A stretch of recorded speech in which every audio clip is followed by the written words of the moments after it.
A calm voice drifts over a soft glow of starlight. He speaks as if from the edge of a quiet lake where the sky is perfectly mirrored, a place where every breath feels like it belongs to the night. Above, the Milky Way stretches like a familiar brushstroke, a silver path, a memory drawn by countless stars. But tonight that path seems thinner, as if a gentle veil is being pulled away. The change is not loud. It is not sudden. It is a patient hush, a slight fading at the rim of vision, a pattern pulling back into the dark. For years, observers have watched this sky, logging the same curves, the same clusters, the same beaded chain of light. They know the constellations like the faces of old friends. Yet now, astronomers map an absence. On their screens, a lattice of brightness appears to loosen. In the dense star fields, something looks rearranged, as though hidden threads have been tugged. The maps are quiet, but their quiet is loaded pixels soft, a line of light turned faint, a grid no longer firm. It is an anomaly, unexplained, like a cosmic whisper that causes instruments to sit up and listen. He tells of telescopes posted on mountain summits, where dry air helps them see deeper. Mirrors open like eyes. Spectrographs drink the thin light and split it into bands, reading the chemistry of distant suns the way you might read a letter, one color at a time. He names orbits and solar wind, the slow tides that press on comets and dust. You picture a drifting shadow crossing the galaxy's face, the way a cloud makes a field darker for a heartbeat and then moves on, leaving the grass unchanged, yet somehow marked by the passing. If you are listening as you drift towards sleep, that's why these stories exist. Subscribe and share where you are and what time it is. I read them: New York at midnight, London before dawn, Sydney at noon, like stars across the earth. Knowing your place in the dark helps me chart the journey through it. One gentle voice, one soft light at a time. He points to old star charts, to plates developed in red-lit rooms decades ago, when glass held the sky like a pressed flower. On those plates, the Milky Way's river is bright and strong, a silver storm. Compare them, carefully, with today. Modern images stitched from orbiting telescopes. The detail so sharp it almost pricks the eye. The river is still there, but along its banks, a thinning. Not a loss of stars, the astronomers say, but a change in how their light reaches us, a shift in the fine structure of the glow. The lattice, the woven impression of countless faint stars, seems to slacken like a net released. He speaks of dust, too, the soft, brown smoke that lies between stars. Dust bends and dims light. It turns a white beam to amber. It makes blue starlight look older than it is. Solar wind streams from our sun, pressing outward like a steady breath. Galactic winds blow too, out from clusters and supernova, reshaping the wisp-thin clouds in slow dances. If the dust is drifted, just a little, the lattice might appear to fade. But the patterns in the data suggest something else, something that moves not like smoke, but like a flock that knows a path. You imagine the galaxy as a canvas, and across it, a faint grid made by billions of tiny points. Their combined shine makes the texture we call the Milky Way. Now, some of those tiny points shift by angles too small to see with the eye, yet big enough to change the net's feel. Trajectories, he says. Hidden trajectories, stars inching along their orbits, pulled by gravity's slow hand. Near and far, they drift. Over centuries, their positions rewrite the background music. On a human night, it feels sudden. On a cosmic clock, it is just the next measure of a long, gentle song. Telescopes sweep the same strips of sky, again and again, not to find big changes, but to notice the smallest. A bright dot flickers. A red giant grows more red. A nebula breathes out, its edges swelling. The instruments read these breaths. Spectrographs taste the light and tell what moves sodium here. hydrogen there like weather reports from a sea of stars. If the lattice is fading, the tools promise we will hear the cause in the colors. We will hear it in the lines that widen, in the spikes that bend, like reeds swaying in wind. He resists the rush to declare a harbinger. Omen, some say, as if the sky is a book we can parse for warnings. He prefers messenger, because a message may be strange, yes, but it still seeks to inform. The cosmos is not out to frighten. It is out to be itself vast, alive with motion, always speaking in light. Sometimes the message is only look closer. Sometimes it is wait. Sometimes, very rarely, it is prepare. For now, the field of stars carries a simple sentence. Something is moving, and we can almost see it. He tells a story from the past, when a faint smear in a telescope turned out to be a galaxy, not a cloud. People changed their minds about the size of everything overnight. Later, tiny blinks in starlight revealed exoplanets' worlds that pull on their suns like children on a parent's sleeve. The blink was small, but it was honest. Data does not shout. It hums, it repeats. It lets doubt grow roots, and then answers those doubts, one measure at a time. The fading lattice hums too. It could be a change in the dust. It could be a slow wave of stars. It could be a mask we are only now learning how to lift. He returns to the image, a drifting shadow crossing the galaxy's face. Not a giant body, not a curtain dropped by some unseen hand, but a structural ripple, a tide in the grand disk. Gravity, again, is the sculptor. A passing dwarf galaxy, long ago, might have stirred the outer bands. A dark matter filament, unseen but strong, might have drawn a subtle wake. The lattice is sensitive to such wakes, the way a spider web is sensitive to the slightest touch. The web is not broken. It is vibrating. And the vibration, carried across light years, ends up inside our lenses and our rooms. You are invited to be still, to let the numbers, the instruments, the jargon soften into simple things. Think of orbits like paths on snow, repeated until they become grooves. Think of a comet as an ancient traveler, trailing a thin veil. Think of trajectory as a promise kept here to there, over and over. When enough promises line up, they make a pattern. And when a few promises change, the pattern loosens. The star fields are not losing themselves. They are choosing new threads. In the quiet, you can almost watch them choose. He speaks of patience, of teams who work at night and sleep at noon. They calibrate, recheck, and correct. They point telescopes at blank patches to measure noise, then subtract it so the true signal stands up. They compare one year to the next and do not trust their own excitement. As the cradle of silence deepens in the control rooms, coffee cools, and screens hold their breath. Each new observation is a small lantern held over a map, a delicate glow, a fragile hope. If more lanterns show the same path, that path is real. In the pauses, he offers the comfort of scale. The galaxy is huge beyond any telling. Any fading we feel here is a fine brush laid over a mural 100,000 light years wide. Our home star is steady. The planets continue in their loops.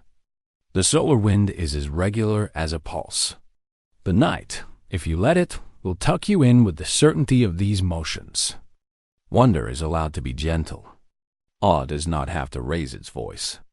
A mystery can be soft, like fog that carries the scent of rain. He speaks, too, of how change often hides in plain sight. The human eye loves contrast, one bright star, one dark space. But the lattice is made of the almost invisible, the thin glow of many faint suns together. It is a chorus, not a solo. When the chorus shifts, the song is altered even if each singer keeps their note. Spectrographs know this. They hear harmonies the ear cannot. They notice when the blend moves, when the harmonics sway. The astronomers listen, and in their listening, The message grows clearer, like a whisper repeated until its shape becomes a word. Could this be a messenger? He asks it softly, without alarm. Could the galaxy be telling us about its own heartbeat, about waves that rise and fall across the disk, about hidden rivers of gravity, about the secret scaffolding we call dark matter? Or is it simply a local change in the dust, the smallest twist of a veil that once lay flat? The answer does not need to be loud. It can arrive on cat feet. It can arrive as a number that settles after months of scatter, as a curve that stops wobbling and holds true. A single image returns again, the Milky Way as a road made of seeds of light. Along that road, a footstep is passed, long ago or just now by the galaxy's clock. The seeds tremble, then resettle.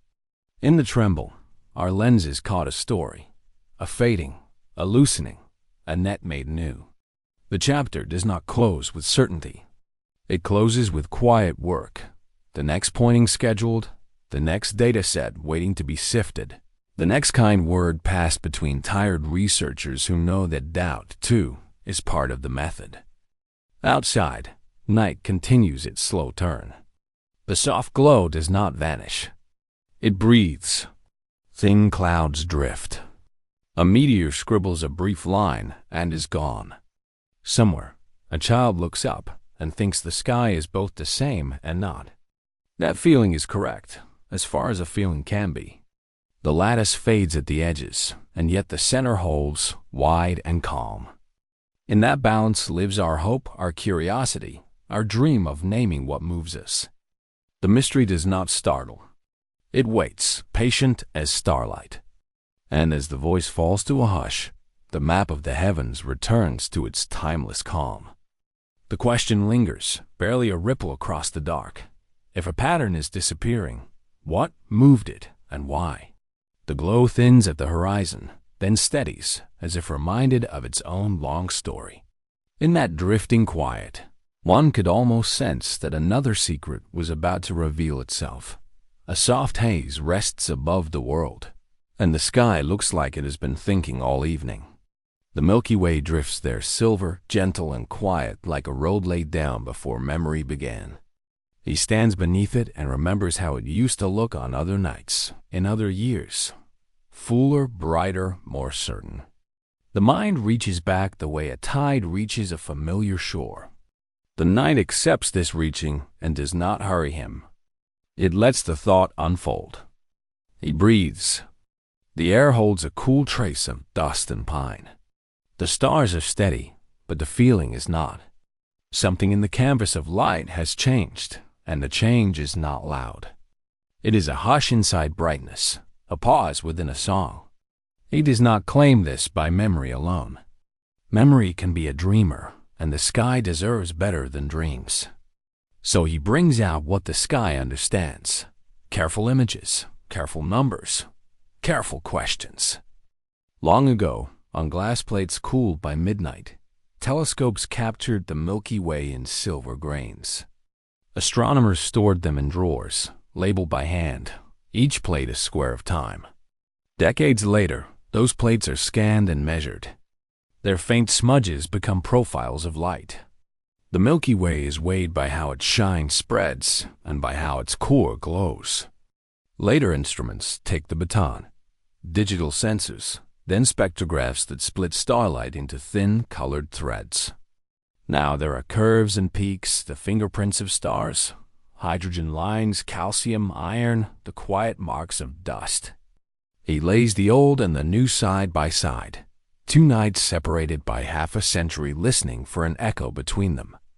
The echo is real, but it is not what he expects.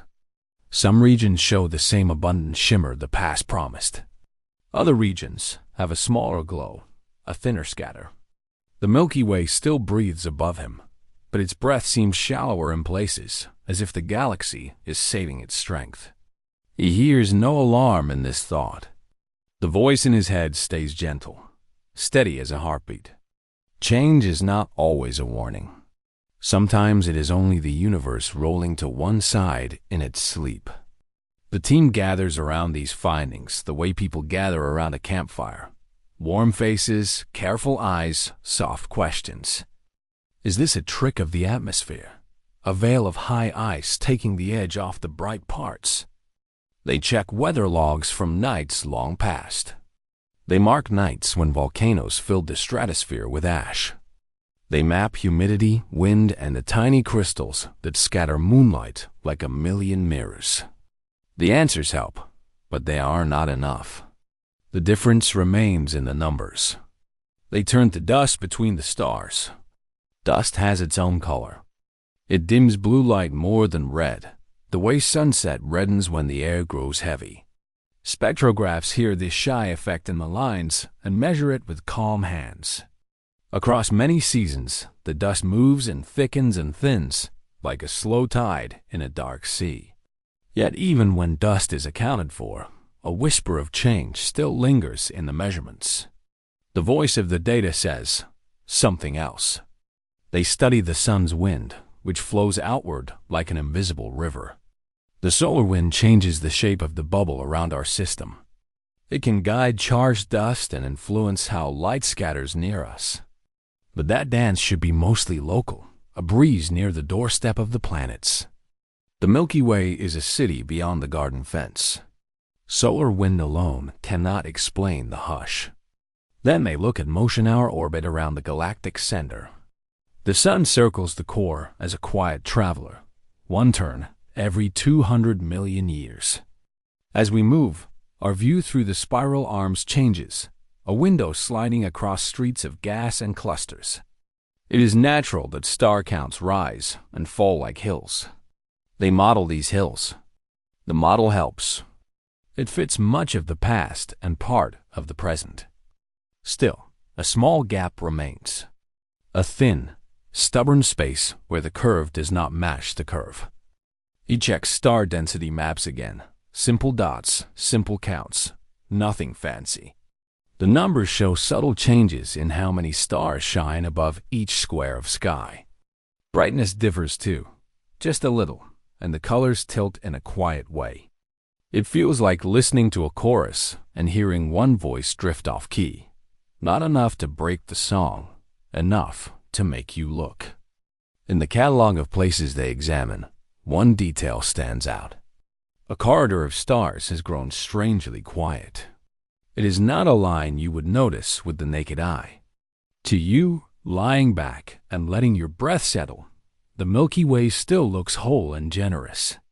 But when he draws the corridor on a map, it becomes a slender path, a faint river between brighter banks. Star counts there slide downward year after year, gentle but sure, like sand leaving an hourglass. He asks the map a soft question. Is this corridor a trick of chance? The statistics reply with their small, unemotional voice. They say the odds are low. They do not shout. They do not beg belief. They just offer the truth they can hold. What could hush a place like that? Dust can veil, but dust is messy, patchy, and colored. This corridor is too neat, as if trimmed with care. A dark nebula could drift across, a cloud without stars. The atlas of the sky shows many such clouds, cold and lovely, like ink in water. He compares the corridor to those maps. Some of it overlaps with known darkness, but not all. There are clean stretches where no catalog marks a cloud, yet the counts still sink. He remembers an old plate from a remote mountain, a plate that glows with the Milky Way's calm fire. He overlays the modern image and stares. The difference is subtle but felt, like realizing a friend's voice has softened with age. Not broken, not ill, just quieter. He thinks of hidden shapes that do not shine. Rogue planets adrift, ancient comets, crumbs of ice and rock. Could a slow river of such bodies cut the light without being seen? Perhaps, but they would need to be dense, gathered, and patient. Their trajectory would have to align just so. He models that path, the height above the galactic plane, the bend around a cluster, the glide near a star nursery. The math allows it, then hesitates. It could be true. It could be rare. The corridor keeps its calm. Another thought. A cluster breaks apart, and its children wander. Not bright enough to shout, enough to blur the view behind them. Or a veil of faint gas, ionized by a distant flare, changes how starlight scatters, like heat ripples above a road in summer. The spectrographs would hear a note of that. They listen for it and hear only a whisper that might belong to 1,000 other things. He steps away from the numbers and looks up again. The Milky Way does not argue. It does not hurry. It simply extends across the night, a patient teacher who lets silence do the work. You might feel the same if you look long enough.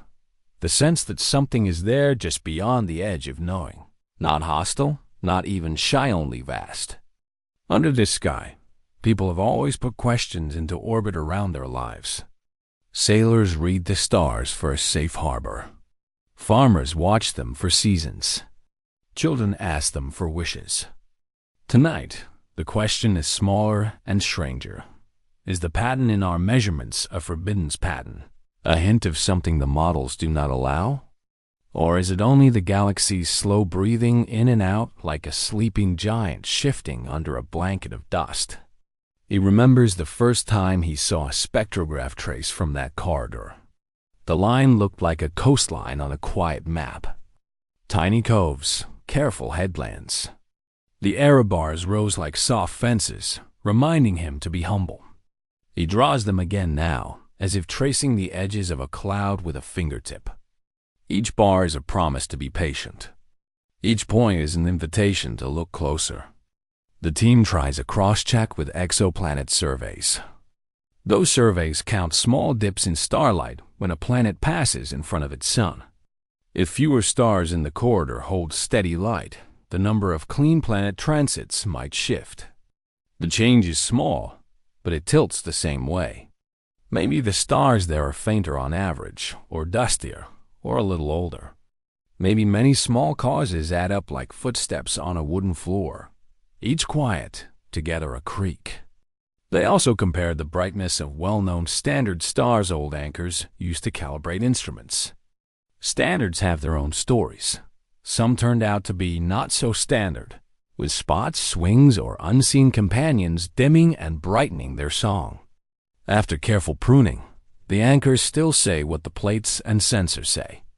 The corridor is, by degrees, less crowded with light than before. On clear nights, the narrator walks the path between domes, metal, and glass. Gears and cold listening to wind line the roofs. He thinks of messengers. Comets are messengers, their tails like chalk against black. Supernova are messengers, break open blossoms that fade to ash. But the corridor is a different kind of message. It is a quiet letter, written in the slow alphabet of absence. He turns the letter in his hands. If it is an anomaly, it will ask for a name. If it is natural, it will ask for patience. Either way, it asks for kindness toward uncertainty. He finds that easy under the sky. The galaxy is so old, and we are so new. It is no insult to stand here with questions. It is a kind of grace. He imagines where the corridor goes if you carried it forward as a trajectory across the dome. It would pass near a cluster where newborn stars still wear veils of gas. It would brush a lane where a dark nebula curls like a resting cat. Far beyond, it would aim toward a region where the halo of the galaxy grows thin and the night grows roomy. On some future night, perhaps, a sharper instrument will swim that path and find the missing notes.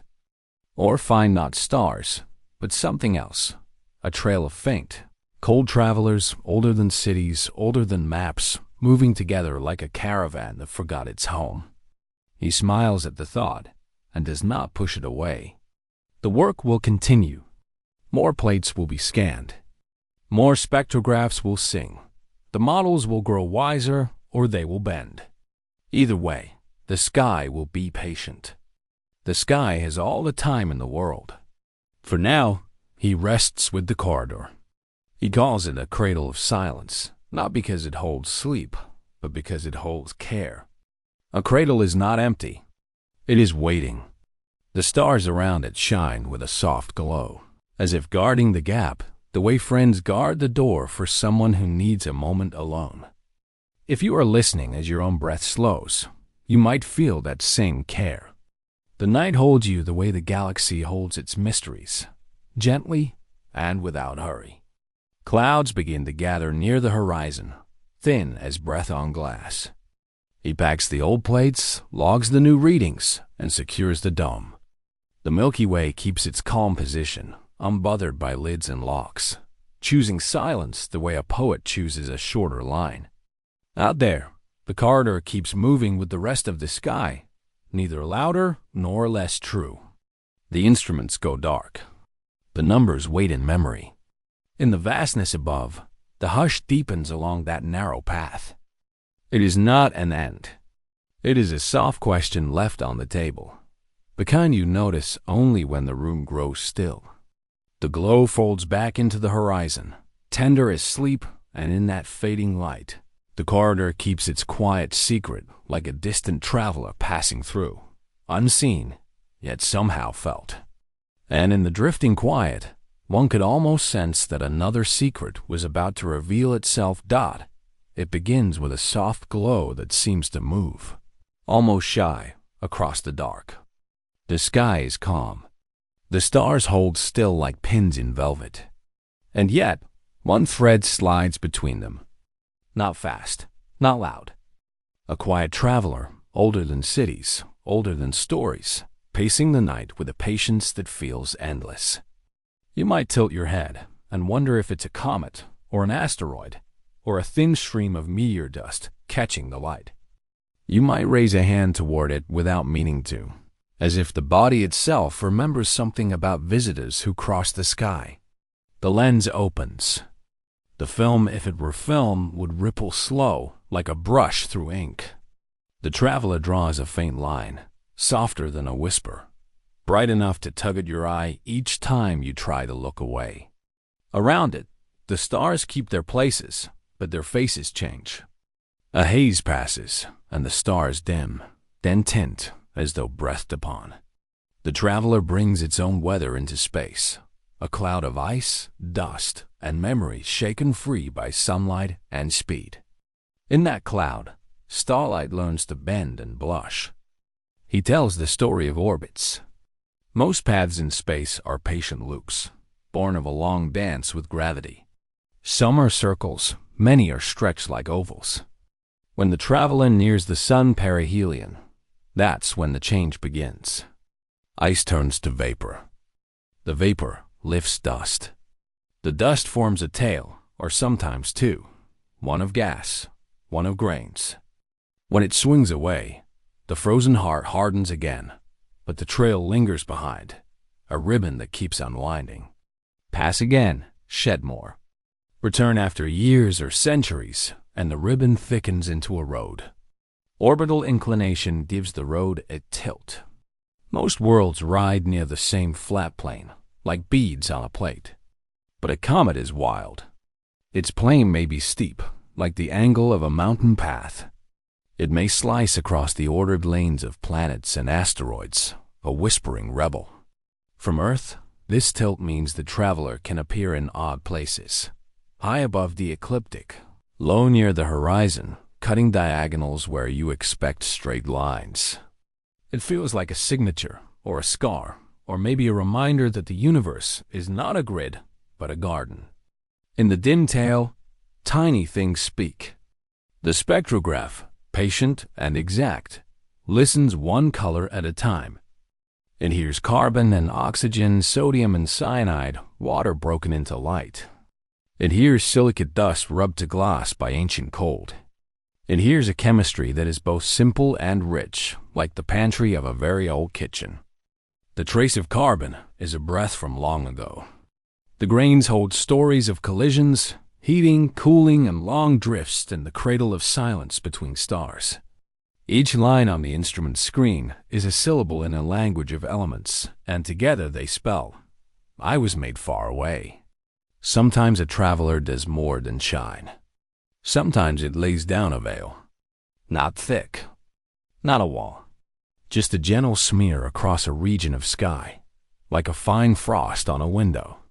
Starlight passes, but it dims and shifts a little, blue to gray, white to amber. If you map the light with care, if you scan a patch night after night, you might see a pattern in the dimming. A curve where you expected a straight line. A drift that moves with a rhythm not set by Earth or Moon.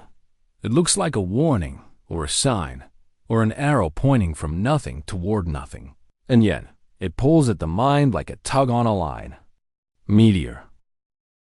Streams of the footprints left behind. When Earth crosses them, the night grows busy.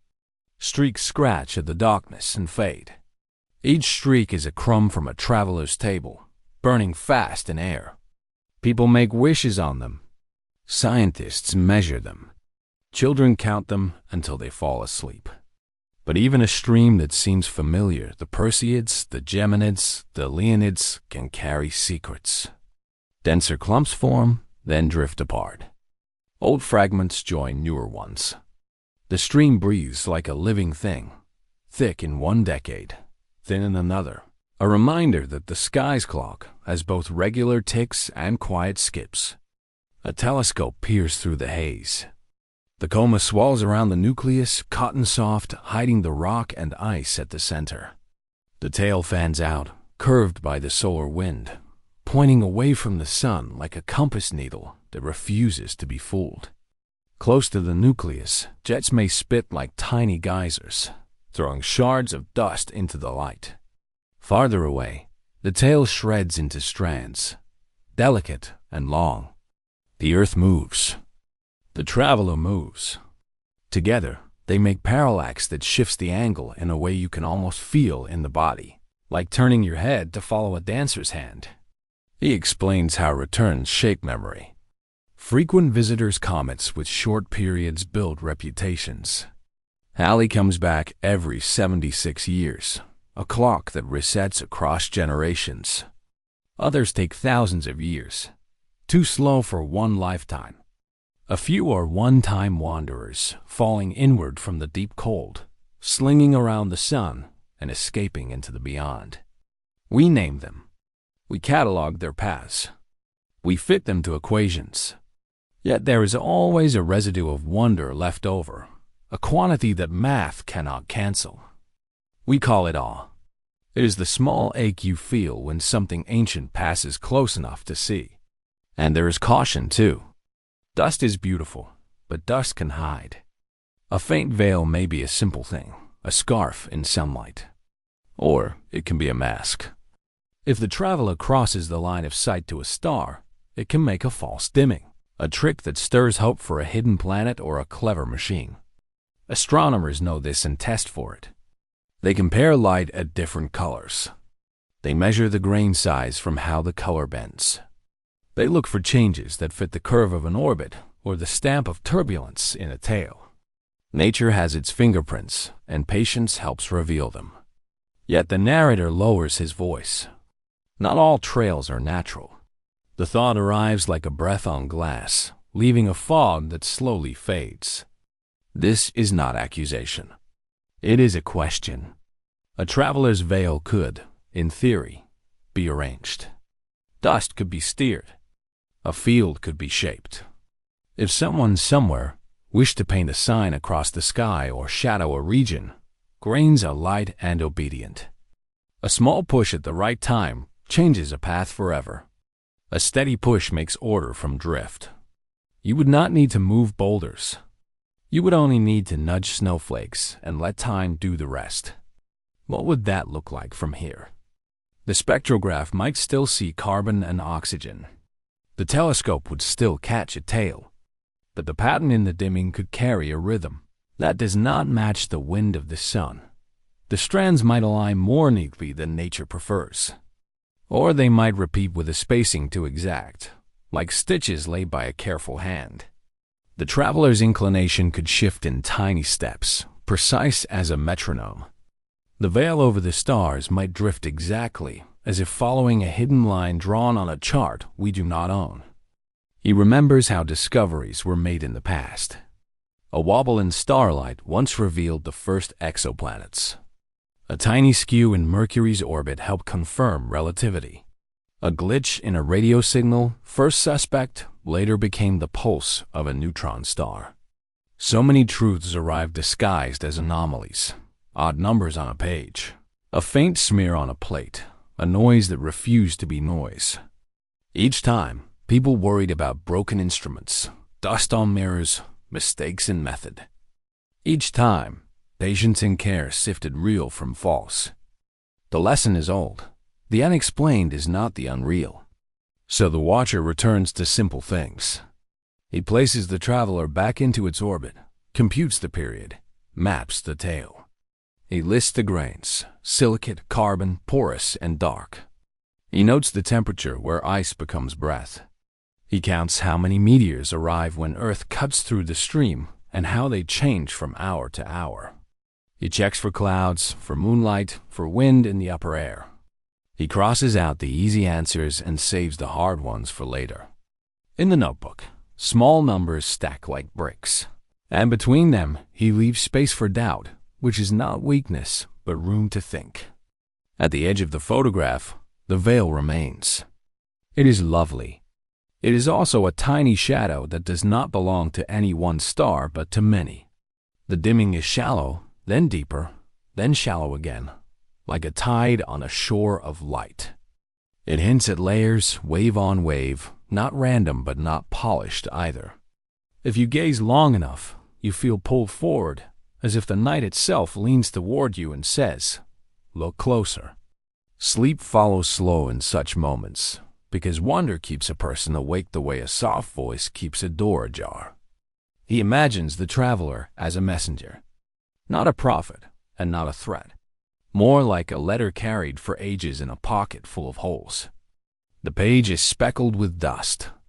The ink is old. The words are simple. I came from the cold, it says. I crossed your sun. I left a line for you to read. If someone else added a footnote later, if a hand in the dark reshaped a few letters, the page would still be true. The added line would not erase the first. It would just make the reading take longer and the reader more careful. In the quiet that follows, he speaks of listening, not with ears, but with instruments tuned to the faintest insistence in the light. There are ways to hear steering without seeing the hand. There are patterns a natural tail makes when it feels the solar wind.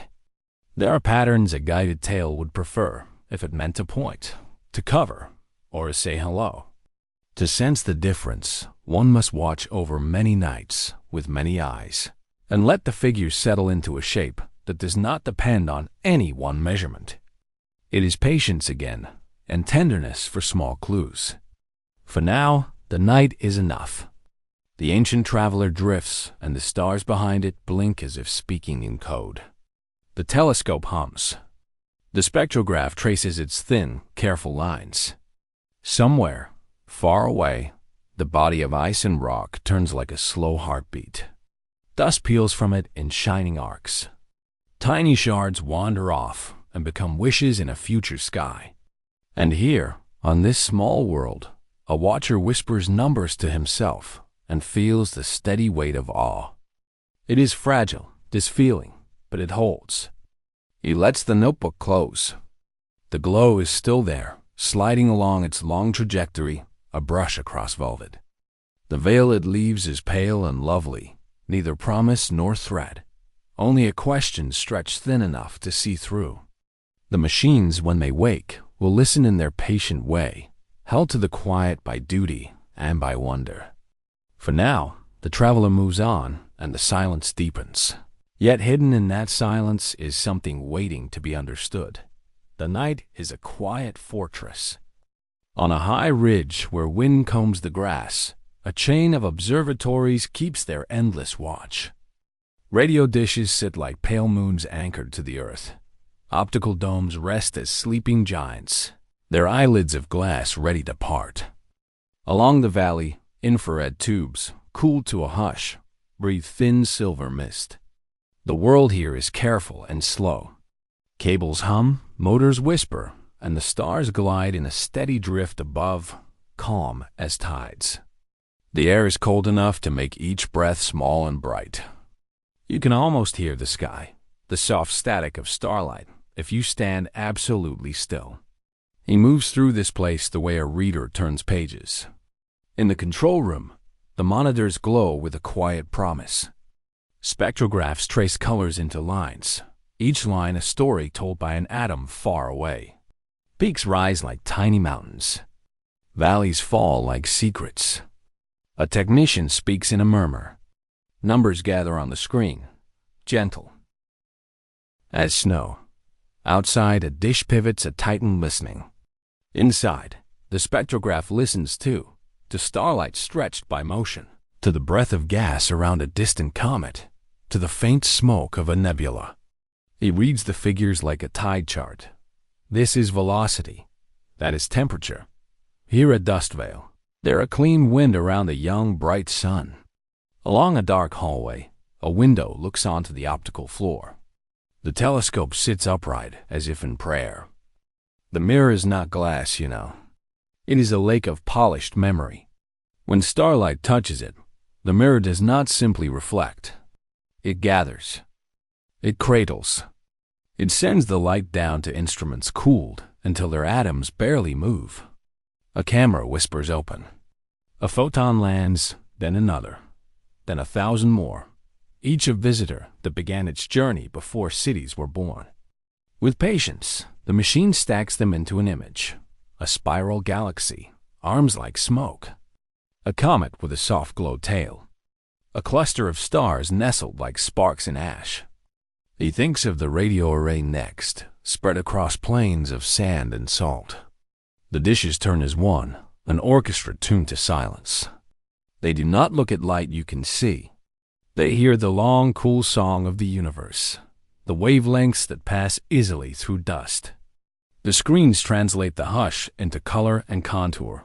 Clouds where stars grow, magnetic threads, the after-echo of ancient fire. It looks like weather, like a foggy coastline, but the patterns yield to math.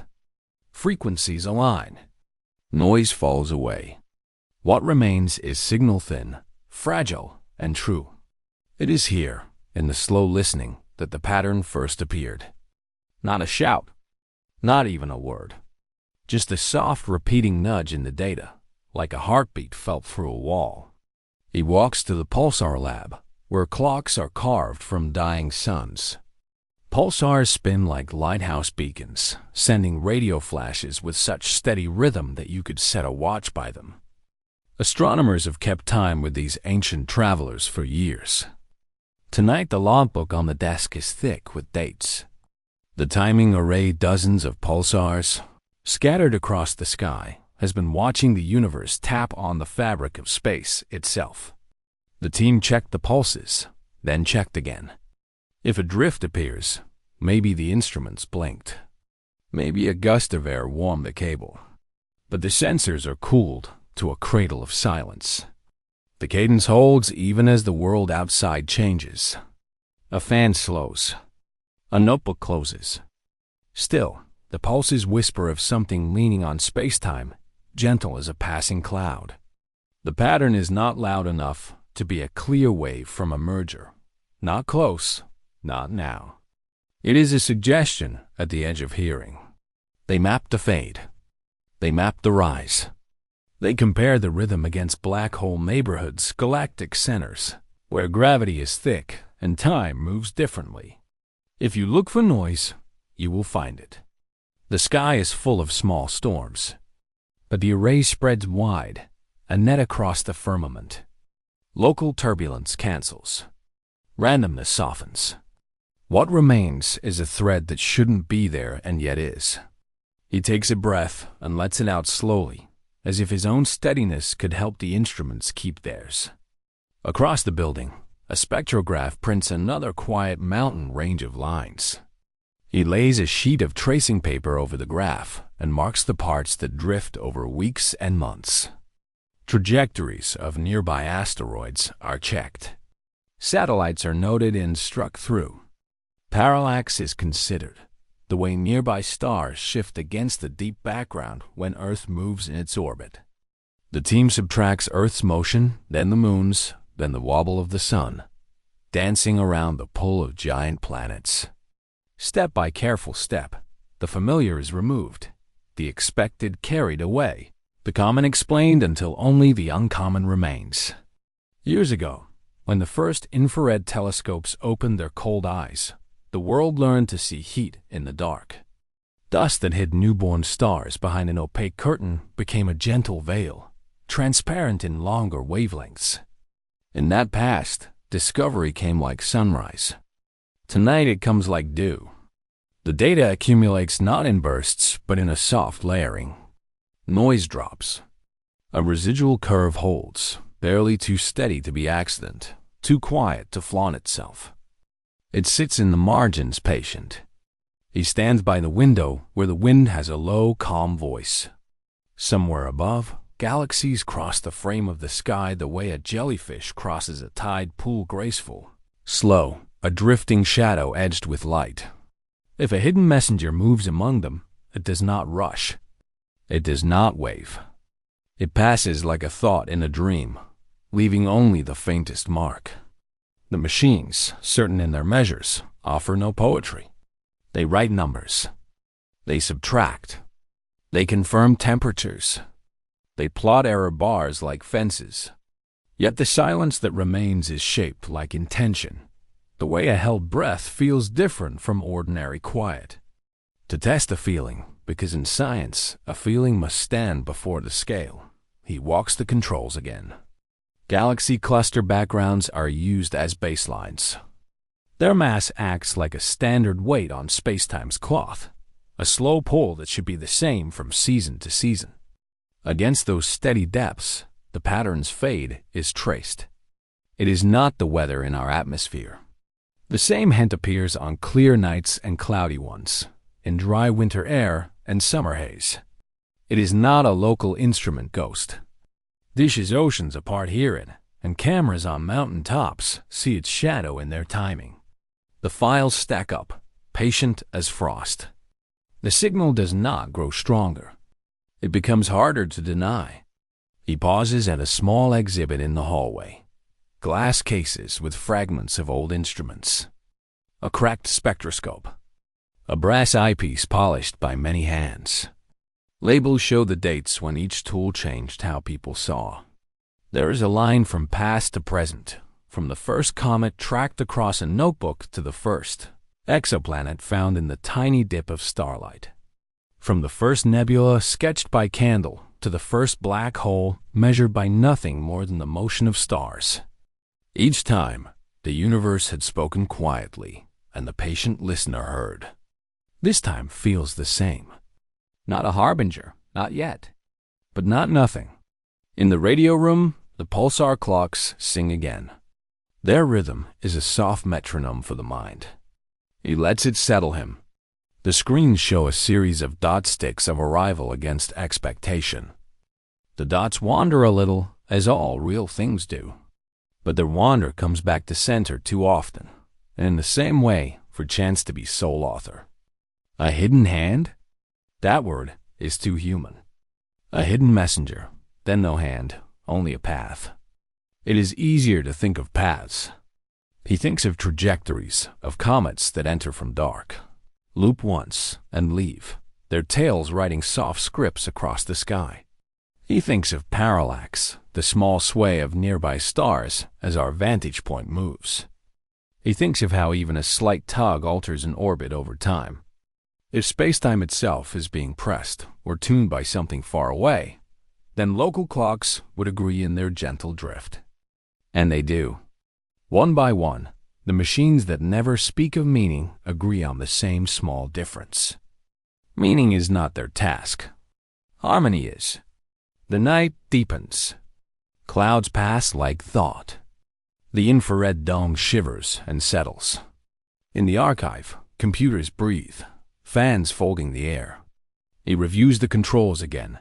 Galaxy clusters steady. Black hole neighborhoods as expected. Local magnetic storms logged and excluded.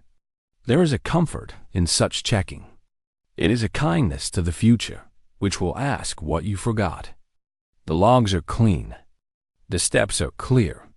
He signs the page with a small note. Residual persists. Not instrument. Not turbulence. Investigate source classes. The words feel simple and heavy at once. He walks outside. The dishes sleep in their mountain poses, heads tipped to the dark. The wind brushes past like a careful hand. It smells of stone and cold soil. Above, the Milky Way leans, a soft river of dust and memory. Somewhere within it, stars are being born. Somewhere else, a planet watches its first comet and wonders if it is a sign. He thinks of stories the sky has told before, strange lights that were ice crystals, red moons that were shadow and dust, comets feared and comets adored. He thinks of other stories that began as whispers and grew into truth's pulsars once, called anomalies, then mapped as neutron stars. Ripples in the afterglow of the Big Bang. First a rumor, then a map of everything. He knows how the mind reaches for omens and how science reaches for measures. Tonight, both stand a little closer than usual. The instruments are certain as tools can be. The sky still changes. When two certainties meet and do not match, there is a doorway between them. He does not know what waits beyond. He only knows how to keep listening. The fortress of observatory settles into a slower breath. Inside, the spectrograph's last scan of the session fades to black. The pulsar clocks tick on, calm as a sleeping heart. The radio dishes hold their gaze. Somewhere far away, something moves in its own long time, too patient to announce itself, too sure to be random. The night lifts one edge of its veil and lets a slight, steady hush pass through. He stands in that hush, feeling how mystery can be both fragile and timeless. The wind folds into silence. The stars keep their soft glow. And in the drifting quiet, where numbers become a kind of music, it seems the universe has paused for a breath, as if considering what to say next. The silence deepened, yet hidden in that silence was something waiting to be understood, dot by the soft glow of a single candle. A table opens like a small island in a dark sea. On it lie starred laces brown by time, sailors' logs with salt in. The threads and thin notebooks where someone once pressed a pen with careful hands. The pages smell like dust and rain. The ink is almost a whisper. He turns each sheet as if waking a sleeping bird. In these quiet marks, these dots, lines, and tiny arrows, people tried to speak with the sky. Some of the notes are maps of alignments. 3 stars in a row over a cold harbor. A pale smear that rose after midnight and crossed the mast like a ghost. The writer called it a harbinger. Another log says a cluster brightened near the moon, and then a storm came from the east. Farther in, a monk sketched a dot with rays and wrote that it sang of change. They believed the sky sent messages. The night for them was not empty. It was a messenger. He reads on, candlelight touching the margins like a tide. Some tailies are illusions. They grew from fear, fog, and a long watch. A sailor saw a halo around the moon and said it meant war. A shepherd traced a triangle and said it meant good harvest. But other tailies matched the record of the world. A bright guest star appeared in the year when tree rings show frost and ash. A long comet crossed the same season when ice records in. A distant glacier captured sulfur, the breath of a far volcano. Meteor storms came, rattling roofs and filling wells with spark and rumor. In many places, the watchers got it right. Their ink dots point to true events, supernova, comets, showers along the Earth's orbit, and the slow turning of the Milky Way like a wheel of fireflies. He does not mock the ones who guessed. He holds both kinds of stories, myth and method, like stone smoothed by the same river. Myth gave comfort. It made patterns out of noise. Method gave caution. It asked if the pattern holds when the wind changes. Between them is a narrow bridge, and he walks it, step by careful step. The Milky Way above us is different than it was to them, yet not in its heart. Stars still burn. Nebulae still bloom where dust gathers. Comets still fall along their long paths and swing near the sun with tails like banners. But the way we see the sky keeps changing. City lights send a dome of orange into the clouds. Air carries a veil of fine aerosol, dust so small it rides every breeze. Summer humidity softens the edges of constellations. Winter air in the mountains makes them sharper, like cut glass. Our eyes change with age, and the mind edits what the eye delivers. Fear can paint a trail where there was none. Hope can fill a blank space with a sign. So he checks. He checks like the tide keeps time. If an old chart claims that a line of stars pointed to the place where the sea rose, he asks, what was the moon then? Was it full? Was the tide already high? If a monk drew a bright guest in the shoulder of a constellation, he checks. Were there reports in another land? Do the chronicles in China note a star unblinking near the same place? If a ship wrote that fire rained in a storm of sparks, he asks, what night did it fall? Do we know the shower, the Leonids, the Perseids, the Geminids, each with its own calendar, each with its own parent comet and trajectory? He brings tools that the old watchers did not have. A telescope to reach fainter light. A camera that doesn't blink. A spectrograph to spread starlight into a thin rainbow and read the lines like music on a staff. He checks images from cold deserts where the air is clean. He calls up maps of light pollution and watches the city domes grow like slow, bright mushrooms across the world. He looks at aerosol charts and learns how wildfire smoke makes a sky turn amber and hides the faint lanes of the galaxy. He reads humidity tables and remembers how summer can turn stars into candles seen through wet glass. But he does not forget the people who first wrote. He sees their ink as a bridge. A lighthouse keeper drew 3 dots and a curve and called it a warning. A farmer wrote, the light moved like a fish. A royal astronomer wrote, a star stood where none stood. He compares their words with sky catalogs. Sometimes the match is strong. A dot becomes a known nova, a star that swelled and faded. A streak becomes a meteor storm with a name and a period. Sometimes it fails. A whisper becomes nothing, a small cloud or a trick of a tired eye. He holds both outcomes with the same quiet hands. There is comfort in this work. It is the comfort of gentle rules. Place, date, time, weather. The rules keep him from drifting too far into the dream. Yet there is caution, too. A caution that says, do not bend the sky to fit your hope. If an image seems to show a pattern in the Milky Way, a lattice, or a net, ask why. Is the pattern in the stars or in the lens? Is it a sensor artifact, a ghost from a bright planet just out of frame? Is it thin ice on your own thought, holding for now, ready to crack? He breathes and the candle quivers. Wonder, he knows, is fragile. It is the small hush you feel when a meteor leaves a brief line over the roof. It is the soft pride when you find an exoplanet curve in data, a tiny dip in starlight repeating every few days. But truth is timeless. It waits, it lets wonder come and go like the tide, and still it stands there, patient, like a lighthouse on its rock. He tries to hear the cosmic whisper in a kinder way, not as a prophecy, but as a door. When sailors called a comet an omen, they sought meaning, not charts. When monks drew rays on a star, they tried to hold what they could not hold. Today, he listens with instruments, but the heart is the same. The night is still the room where we ask our oldest questions. He turns a page and finds a careful drawing. 5 dots in a ring, 1 dot off to the side, and a line like a thread. The note says, a circle of watchers and 1 messenger. He smiles.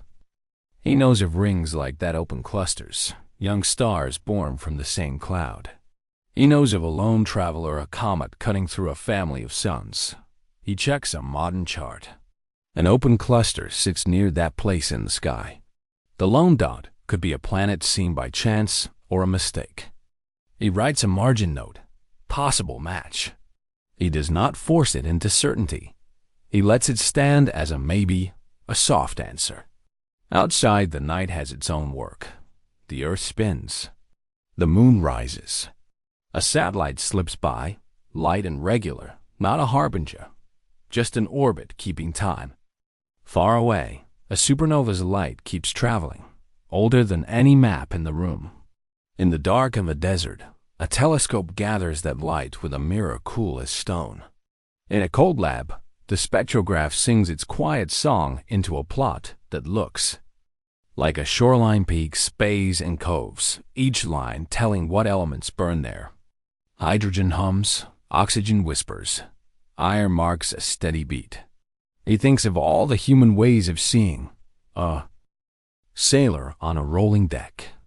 A monk at a window. A scientist under a dome with gears like the ribs of a whale. A child in a backyard, breath fogging, tracing Orion with a mitten. He thinks of how each eye makes a pattern, and each mind hangs a story on it. We seek harbingers not to predict doom, but to feel prepared. We draw lines between stars to make a net that can hold our awe. Sometimes, though, patterns vanish. Not from the sky, but from sight. City light swallows the faint river of the galaxy. Smoke turns meteor trails into smudges. Screens keep us indoors. We forget the cold thrill of looking up until the neck aches. He wonders if the real loss is not a star, but a habit. He wonders if the ink in these books is a mirror showing not only the sky as it was, but the people we were when we watched it more. He closes one atlas and opens another. This one is newer, pages white as foam, printed with grids and crisp coordinates. It has the same sky, only sharper.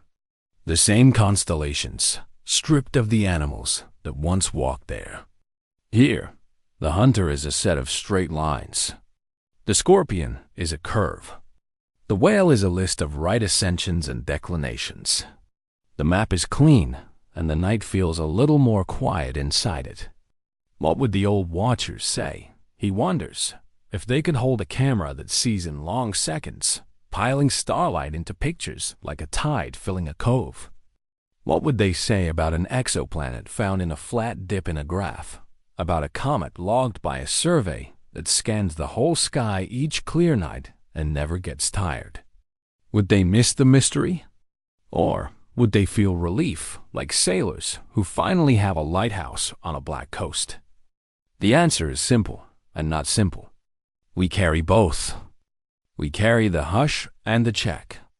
We keep the stories and we test them. We let wonder knock first, and then we open with care.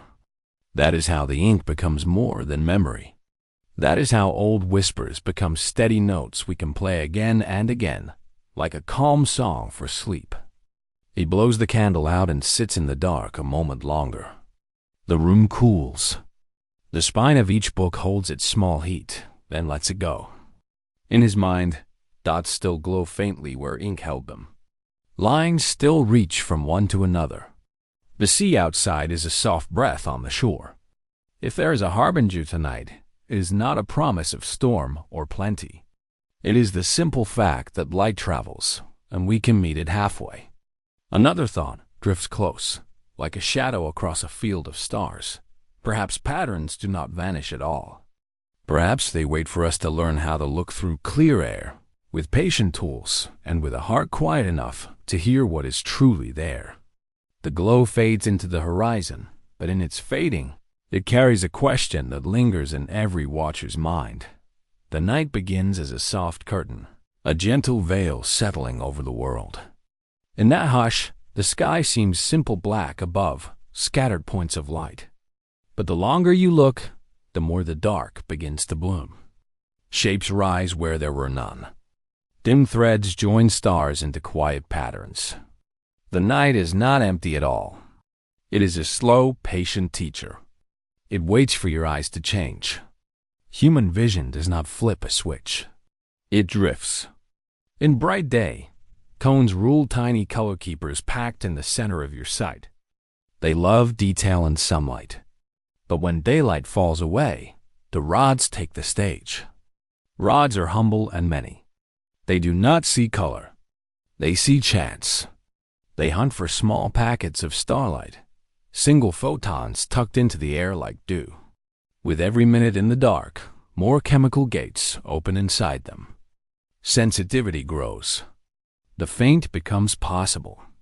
At first, the sky feels the same. Then a soft glow rises around the bright stars. You notice a fuzzy bit near the horizon, a drifting shadow at the edge of sight. You try to stare straight at it, but it melts away. This is the old trick of the rods and cones. Cones are strongest in the center. Rods crowd the edges. So when the light is faint, the best way to see is not to stare, but to look aside, to use averted vision. It feels like a secret handshake with nature. Glance off center, and the ghost comes back. Even then, the world above is not stable. The atmosphere is a restless ocean. It rises in slow layers by day and cools by night. Winds slide across mountains and seas, folding air into ripples. From the ground, every star's light must pass through this living lens. Heat waves shift focus. Layers bend and blur. The image dances.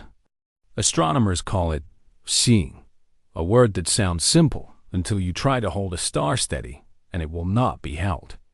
On some nights, the dance is gentle. On others, it is wild. Telescopes learn to answer the dance with their own careful choreography. Mirrors flex by whisper-small amounts. Lasers paint fake stars in the upper air, and computers track their wobble. This is adaptive optics, a kind of night ballet. The telescope listens to the way the atmosphere twists starlight and bends its mirrors to untwist it in real time. The result is a calmer point, a finer circle, a nebula with filigree restored. The Milky Way, once a blur, becomes a river of grains. In that clarity, detail is not just prettier, it is truer. Yet the mind is also a lens. Vision is not only what falls into the eye. It is what the brain expects to find. Memory, hope, and loneliness all sit beside you under the stars. If you have waited for a messenger, you will look for one. If you have feared a vanishing, you may notice every dimming as fate. Astronomers know this. They keep logs. They repeat observations. They trade notes and measure again and again, trying to separate what is in the sky from what is inside the watcher. It is a patient craft. Sometimes the sky makes the separation for them. A dim star at the edge of perception brightens slightly when you look away. That is physiology. A planet near a bright star appears to flicker in rhythm with the atmosphere. That is optics. A comet's tail shifts when the wind aloft bends the light. That is weather with a cosmic accent. Each of these changes has a footprint we already understand. They fit within the quiet rules we have built. But every so often, something does not fit. It lingers past the test. It survives the second look.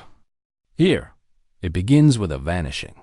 You step out beneath the arc of the Milky Way. An unknown star friend to your nightly map seems thinner, a little drained. You blink. You try averted vision. It remains off, like a lantern with fog inside. Over several nights, through different telescopes and in different air, the effect repeats. The star is not always weaker, but something along its line is interfering, as if a drifting veil is crossing a narrow highway of light. You write it down. You check the charts. The dates match. The change is small, but it is there. To test the feeling, you turn to an instrument that does not feel. A spectrograph takes the star's light and unwraps it into a rainbow, the star's chemical voice laid flat. Where atoms and molecules absorb light, they leave thin, dark lines. Where gas glows, it makes bright lines. Across many nights, you collect these rainbows and stack them. At first, the lines sit where they should. Then, on certain dates, a delicate notch appears, always in the same place, as if a thin, cool hand is laid over a single color. One notebook becomes many. The data is shared. The lines are measured. The shape of the notch says cold material, dust, or ice, or a mix thin enough to be almost nothing, but real enough to bite a tiny piece from the star spectrum. The notch appears and then disappears with a rhythm that suggests motion. When mapped against the star's path and the Earth's orbit, the timing lines up along a narrow trajectory through the galactic disk, as if something is cutting across our sight line like a silent boat through a vast black sea. A human can spot patterns, but a human carries bias. So the team reaches for a calmer partner, machine learning. They train an algorithm on years of spectrograph data, including examples of ordinary fluctuations, atmospheric errors, instrument drift, known dust events, comet tails, and the usual noise. Then they ask the program to flag anomalies that repeat in shape and time but do not match the catalog. It studies the archive, old nights and new nights, different telescopes, different seasons, and places a quiet bookmark on the same spectral notch. It is small. It is consistent. It is external to the observers. The algorithm is not aware of mood or memory, and yet it agrees with what you and others have marked in the log. The anomaly rides the same narrow corridor through the disk, the same sliver of sky where other signals fade. This is not a ghost of the eye. It is not a trick of feeling. It is an object or a field, something with presence enough to shave a repeating note from a star song. An unexplained messenger, a harbinger in the spectrum. What could it be? The simplest answers go first. A thin cloud of interstellar dust could wander into the line of sight. Dust is common. It makes nebulae blush. It softens starlight and turns the Milky Way into a soft river. But dust does not usually keep time. It does not cut such a narrow, steady path unless something shapes it. Gravity can shape it. Magnetic fields can shape it. A cold stream from a past comet or broken body might too, but that would show a richer mix of features, more scattered notes through the rainbow. Ice grains mixed with organic haze can leave their own signatures, a gentle bite at certain wavelengths, deeper at others. The notch in the data hints at this, but not enough to be sure. It sits where volatile ices like water or carbon monoxide might drink light. Yet the depth is too even, too disciplined across nights, as if the grains are sorted by size and carried in a tight braid. Natural winds rarely sort so neatly. Something is focusing them, gathering them, guiding a thin trail along a hidden roadway. Your mind returns to the dance of the atmosphere, to every earthly blur you learn to correct. It has taught you to be cautious, but the instruments hold their pitch. The telescope tracks the star through steady air. The algorithm repeats its choice. The anomaly remains aligned with that slender trajectory through the disk, like a chalk line stitched across a field of dark. The more you remove from the picture psychology, weather, equipment drift, the clearer the remaining shape becomes, a traveler or the wake of one. He, the narrator guiding the journey, speaks softly, as if reading by a small lamp. He reminds you that science moves by removing error, not by grabbing wonder first. He recounts the nights when the notch was strong and the nights when it faded, the careful calibrations, the replacement of a worn fiber cable, the remapping of a mirror. He tells how each fix changed everything except the anomaly. With each subtraction, the signal becomes more itself, the way a sculpture emerges as stone is chipped away. He describes the Milky Way not as an image, but as a living disk, thick with dust lanes and quiet gas, seeded with stars and the paths of old comets. Streams cross it, the remains of long-dead clusters, the tracks of small galaxies eaten by our own. In a place like this, a narrow, constant corridor suggests either a bound orbit with a precise tilt or a guided route, like a shipping lane at night.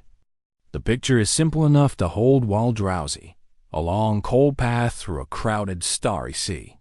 He pauses, letting the soft music thin to a low hum, a heartbeat for the sky. Then, in the gentlest voice, he wonders about the traveler. If both human and machine agree that something real is different, what is the unknown thing made of? The spectrum whispers dust and ice. The timing hums of discipline. Could it be a ribbon from a rare comet aging into powder?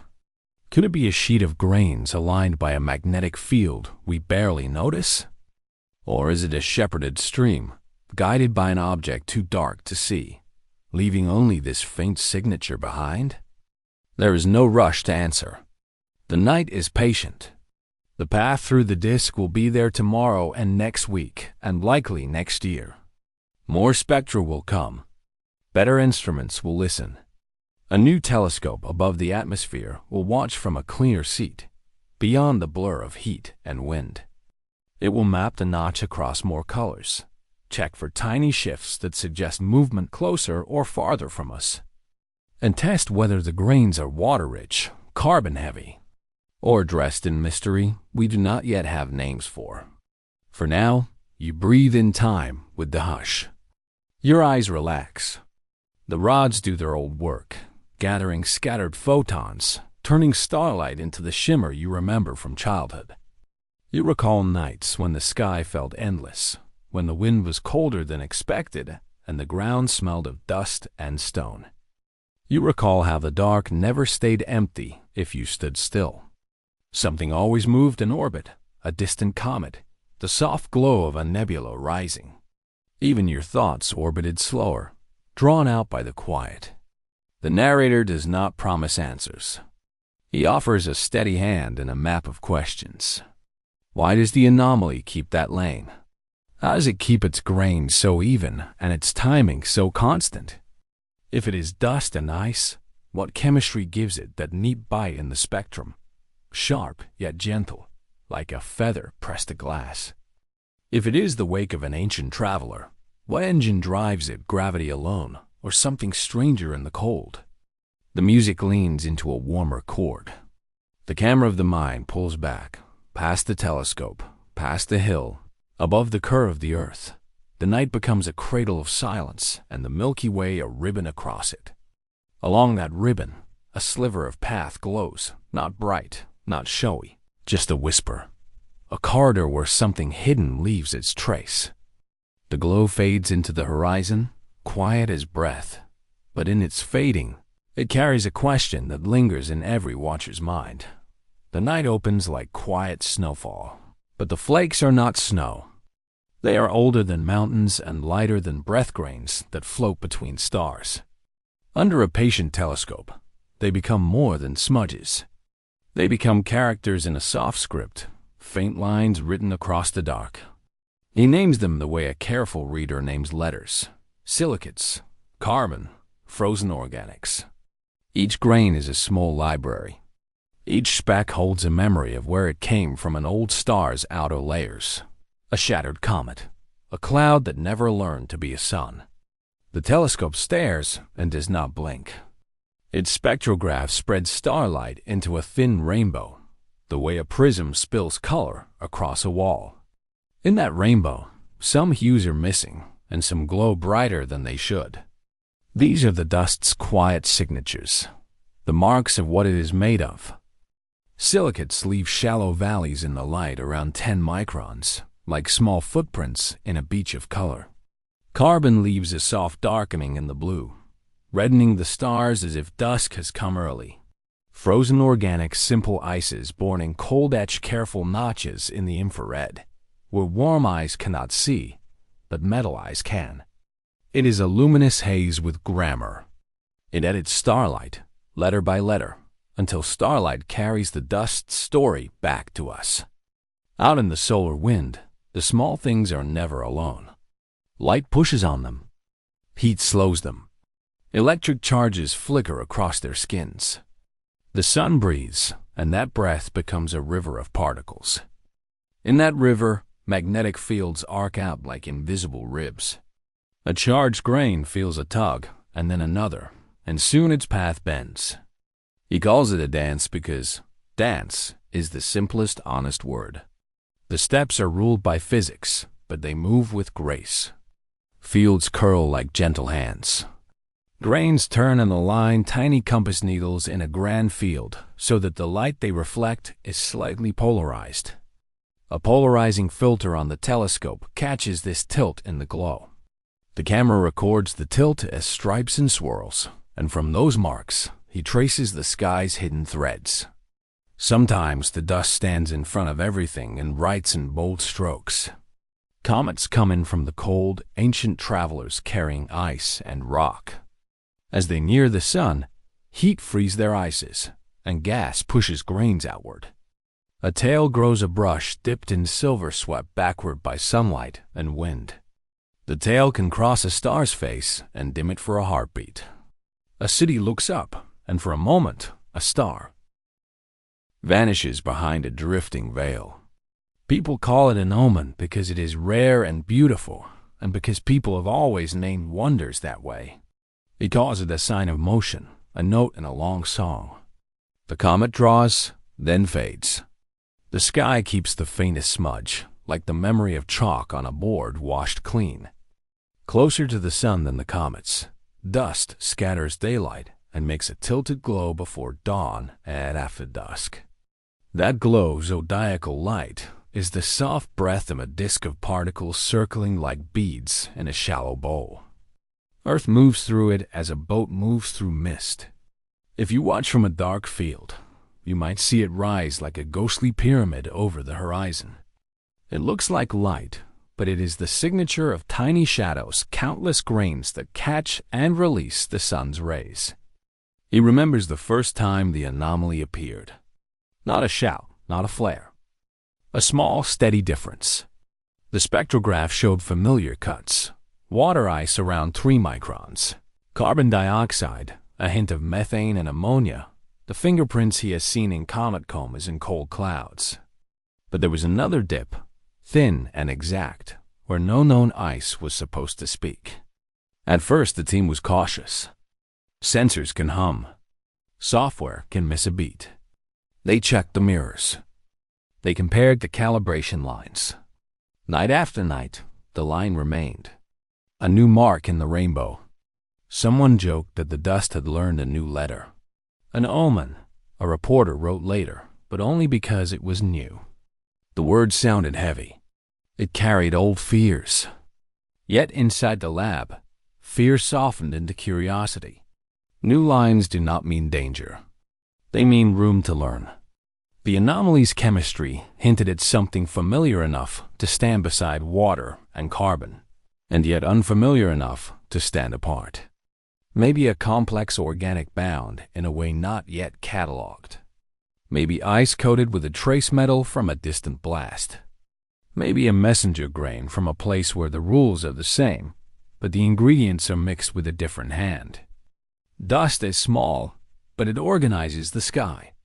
He shows how pressure from light pushes the tiniest grains outward, like pollen caught on a breath. He shows how radiation drag, slow as patience, pulls other grains inward until they spiral toward the sun. He traces orbits bent by tiny forces, each trajectory a soft curve sketched on a black page. Over time, these curves weave a pattern, a river of faint matter, a flowing script that wraps the planets. Planets read that script as weather in space. Auroras whisper when dust seeds the thin air. Meteor showers write bright commas when Earth crosses old comet trails. Even the quiet night carries the soundless hiss of grains meeting atmosphere, becoming thin lines that fade before they are heard. In the dark between stars, a different order emerges. Dust gathers in clouds, one drifting shadow at a time. Gravity pulls, but slowly, like the long reach of a tide. Within those clouds, grains bump and stick. Electric charges help them cling. Ice acts like glue in the cold. From specks, pebbles. From pebbles, stones. He sketches a timeline on a napkin and laughs at how a planet can begin as dust on a sleeve. But his voice stays gentle. This is not a rush. This is a long sleep with a slow dream. He tells how past observers, women and men who aimed at Orion and Taurus, saw dark lanes across nebulae and first called them holes. Later, with better telescopes, those lanes became rich with detail, not empty but crowded. The holes were not missing pieces. They were dust-writing lines we could not yet read. Some grains point. They align with the magnetic field like tiny weather vanes. Their alignment polarizes the starlight passing through them. That polarized light is a clue, a messenger of hidden structure.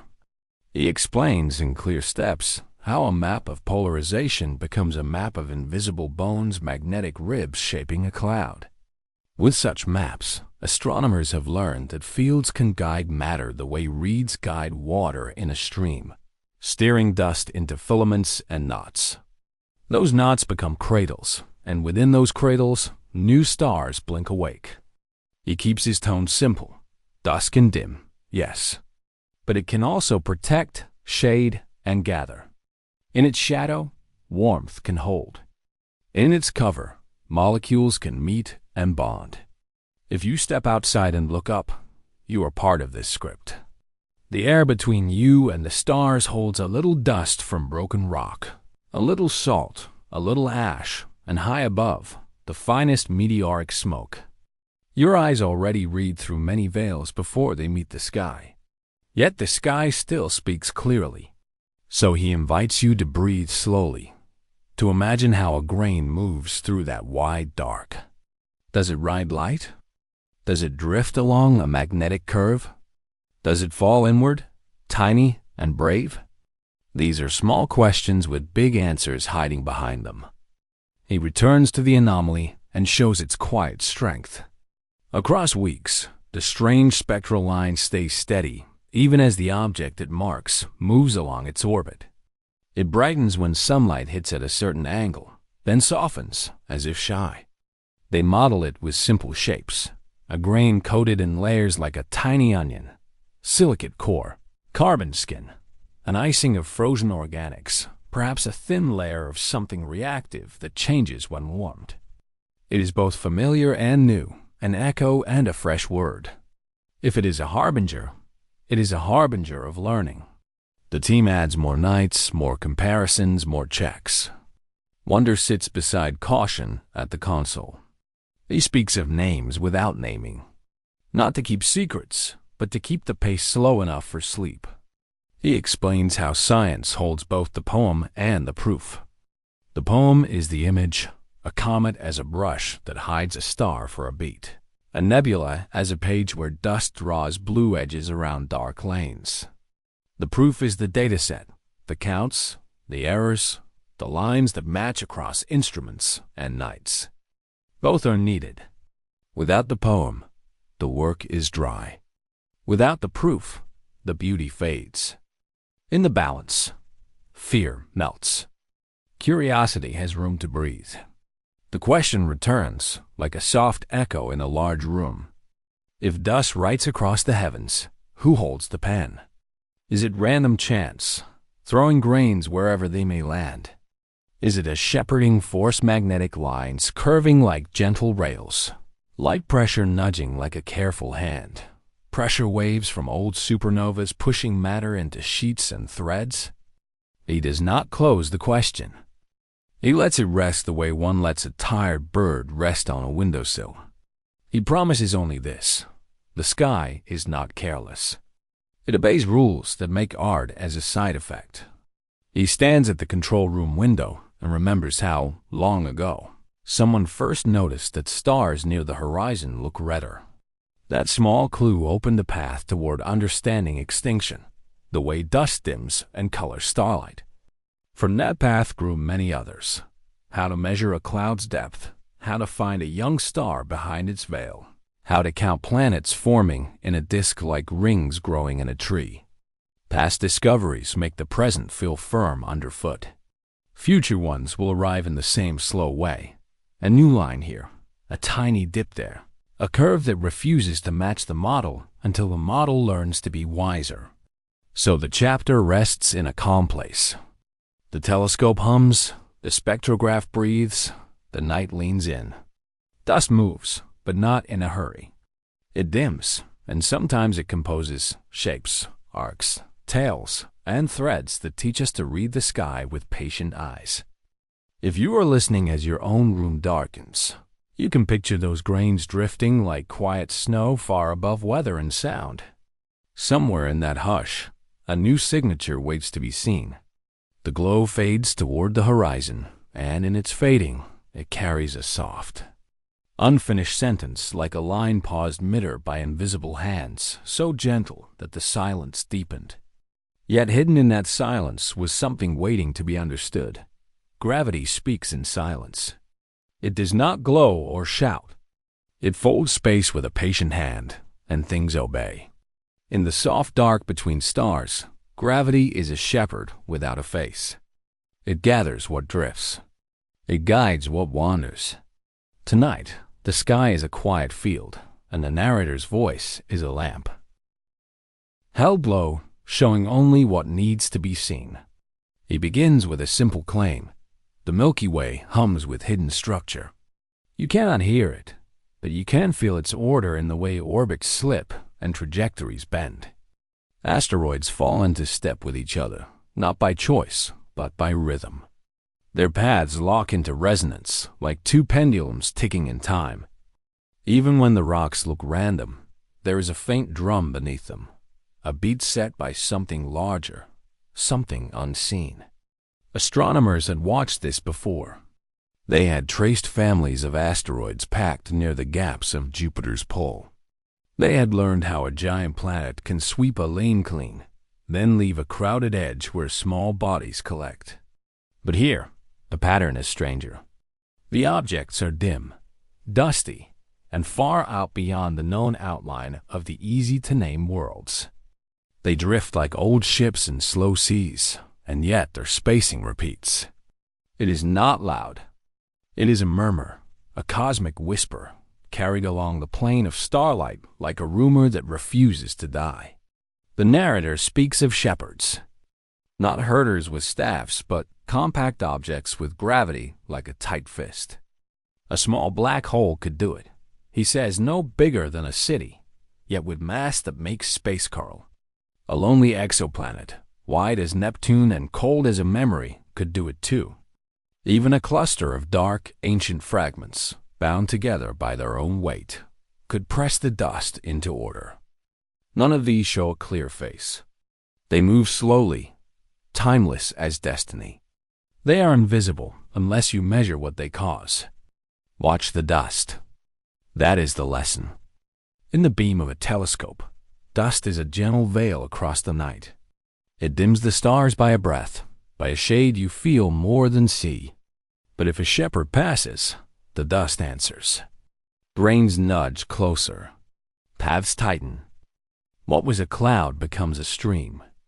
What was a drift becomes a lane thin, fragile, almost forbidden. And if you follow that lane, the narrator says you find a faint echo, as if something had spoken and the darkness remembered the sound. He draws a diagram with words. Imagine a corridor crossing the sky along specific declinations. A soft band that does not quite match the known dust lanes of our galaxy. It is not the bright river of the Milky Way. It is a shadow beside a shadow. Models predict a narrow zone of dimming, a place where starlight dips by a fraction. Too steady to be a glitch, too smooth to be random. When the team tuned the spectrograph to that band, the hint returned. Tiny changes in color, tiny losses in shine. The sort of numbers that make you squint, then breathe, then check again. They checked. They repeated. They tilted the telescope, swept again, and watched the meters settle. The corridor held. It curved as the models had said it might, bending with the slow drift of the outer dust. The awe rose in the room. but it rose softly, like fog on cool water. No one shouted. No one refused to blink. In quiet science, wonder is a careful guest. It stands at the door and waits to be invited in. There are other clues. Some comets, ancient travelers from the cold, coming along this path more often than chance allows. Their tails do not point to the shepherd, but their arrivals gather like birds to a wire.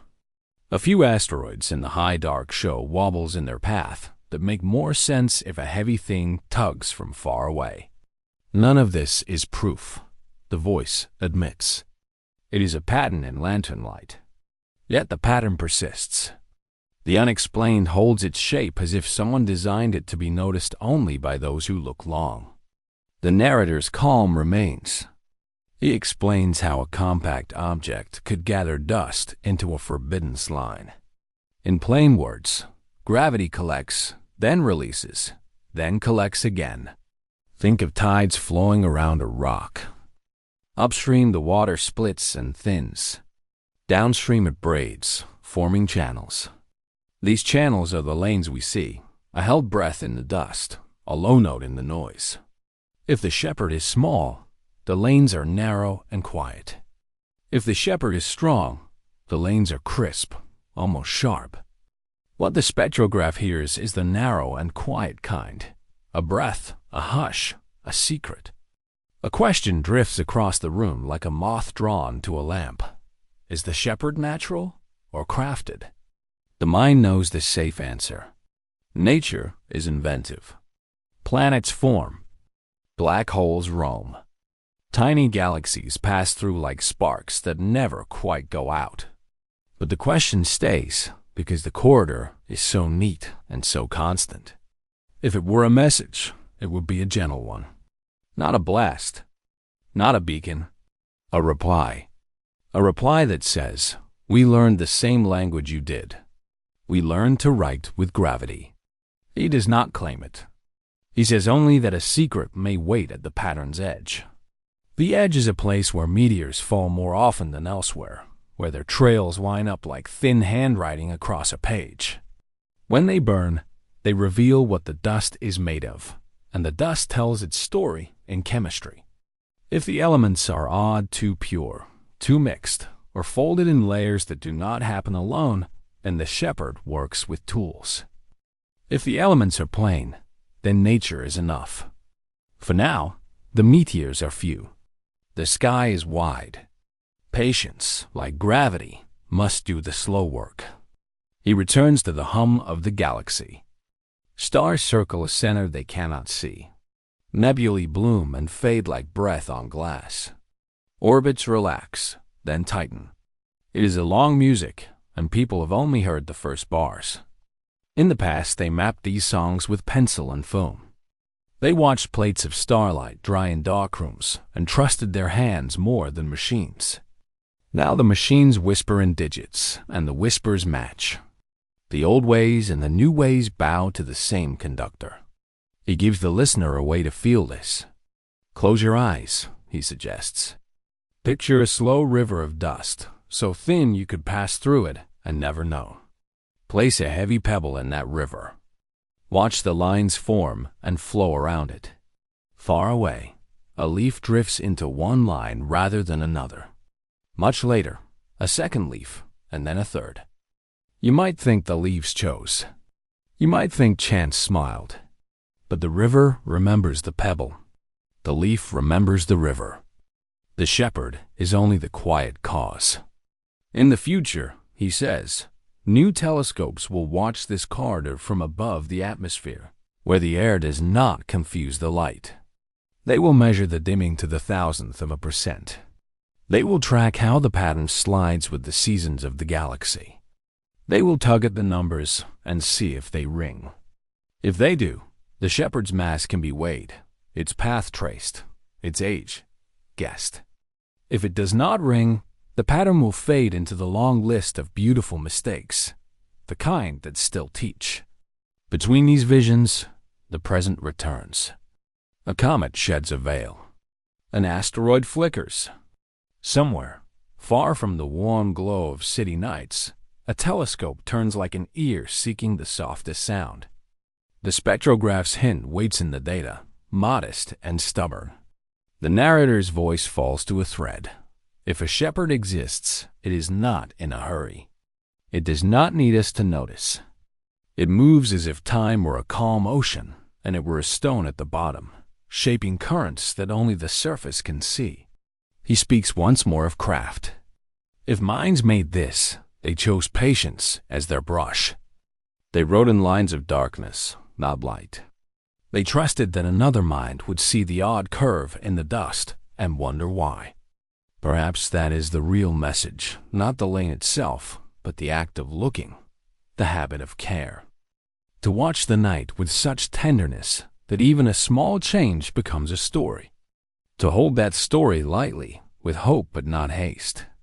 Above, the Milky Way leans across the heavens like a bridge. Its stars do not rush. They glide. On that bridge, shadows gather and part, forming lanes that could be the work of a planet, a black hole, or a gentle hand we have not met. The narrator does not promise which. He lets the images settle like snow in a deep forest.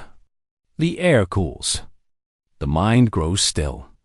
And now, as the last numbers fade from the instruments, the field returns to its cradle of silence. The corridor is still there, soft and thin, a drifting shadow beside the bright river. The dust continues to pass through it, ancient travelers leaving soft marks in the dark. Somewhere along that subtle edge, meteors will one day fall and fire will write brief lines we can read. Until then, the night remains, and with it the feeling that behind the silence, something steady is guiding, and in that guiding, a question glows fragile, timeless as if the sky itself were holding its breath. The camera glides above the blue limb of Earth, where day thins into night and the air wears a gentle veil. Here, the planet's skin turns to glass and whispers. Far out, in the quiet dark, a speck brightens. It scratches a silver line across the high atmosphere, so soft you could think it was a thought drifting through the sky. Another follows. Then another. Tiny fires at the edge of air. They come in loose trains and single sparks, in brief flares and slow embers that draw breaths of light. The narrator speaks low, as if not to wake a sleeping world. He names them meteors, dust, and small stones that the planet gathers as it moves through space. He points to the sky's map, to places where, on certain nights, the streaks seem to pour from one spot, radiant points. They are not true origins, he explains, only a trick of lines and motion like raindrops that seem to fall from one corner of a storm.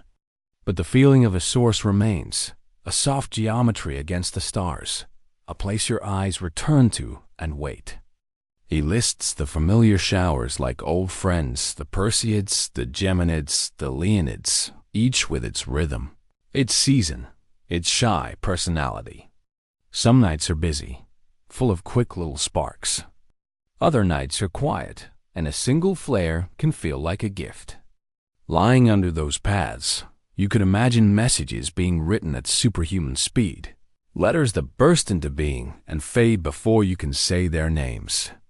The film slows. A spectrograph blooms on the screen, thin colored lines across a black field, like strings on a silent harp. This is the voice of a meteor pulled apart by light. Sodium makes a soft yellow thread. Magnesium and iron mark pale greens and blues. The narrator compares them to dust spectra gathered earlier, the fine powder that floats between planets, the faint haze that rests along the dim corridor described before, that strange lane of fewer stars and cooler glow. The patterns match in many places. This is expected. Space has favorite ingredients. But there is a trace, a small surprise tucked into the lines. It is not bright. It is not a word. It is like initials left in the corner of a painting, just enough to say, I was here. The narrator does not name the element outright. He keeps the mood gentle, the science cautious. He says the signature is persistent yet small, present in a slice of meteors that cross the same patch of sky, the patch that overlaps the dim corridor. It is an anomaly, and anomalies are where wonder makes a home. Data, he reminds, is a kind of weather. It comes in gusts. It settles.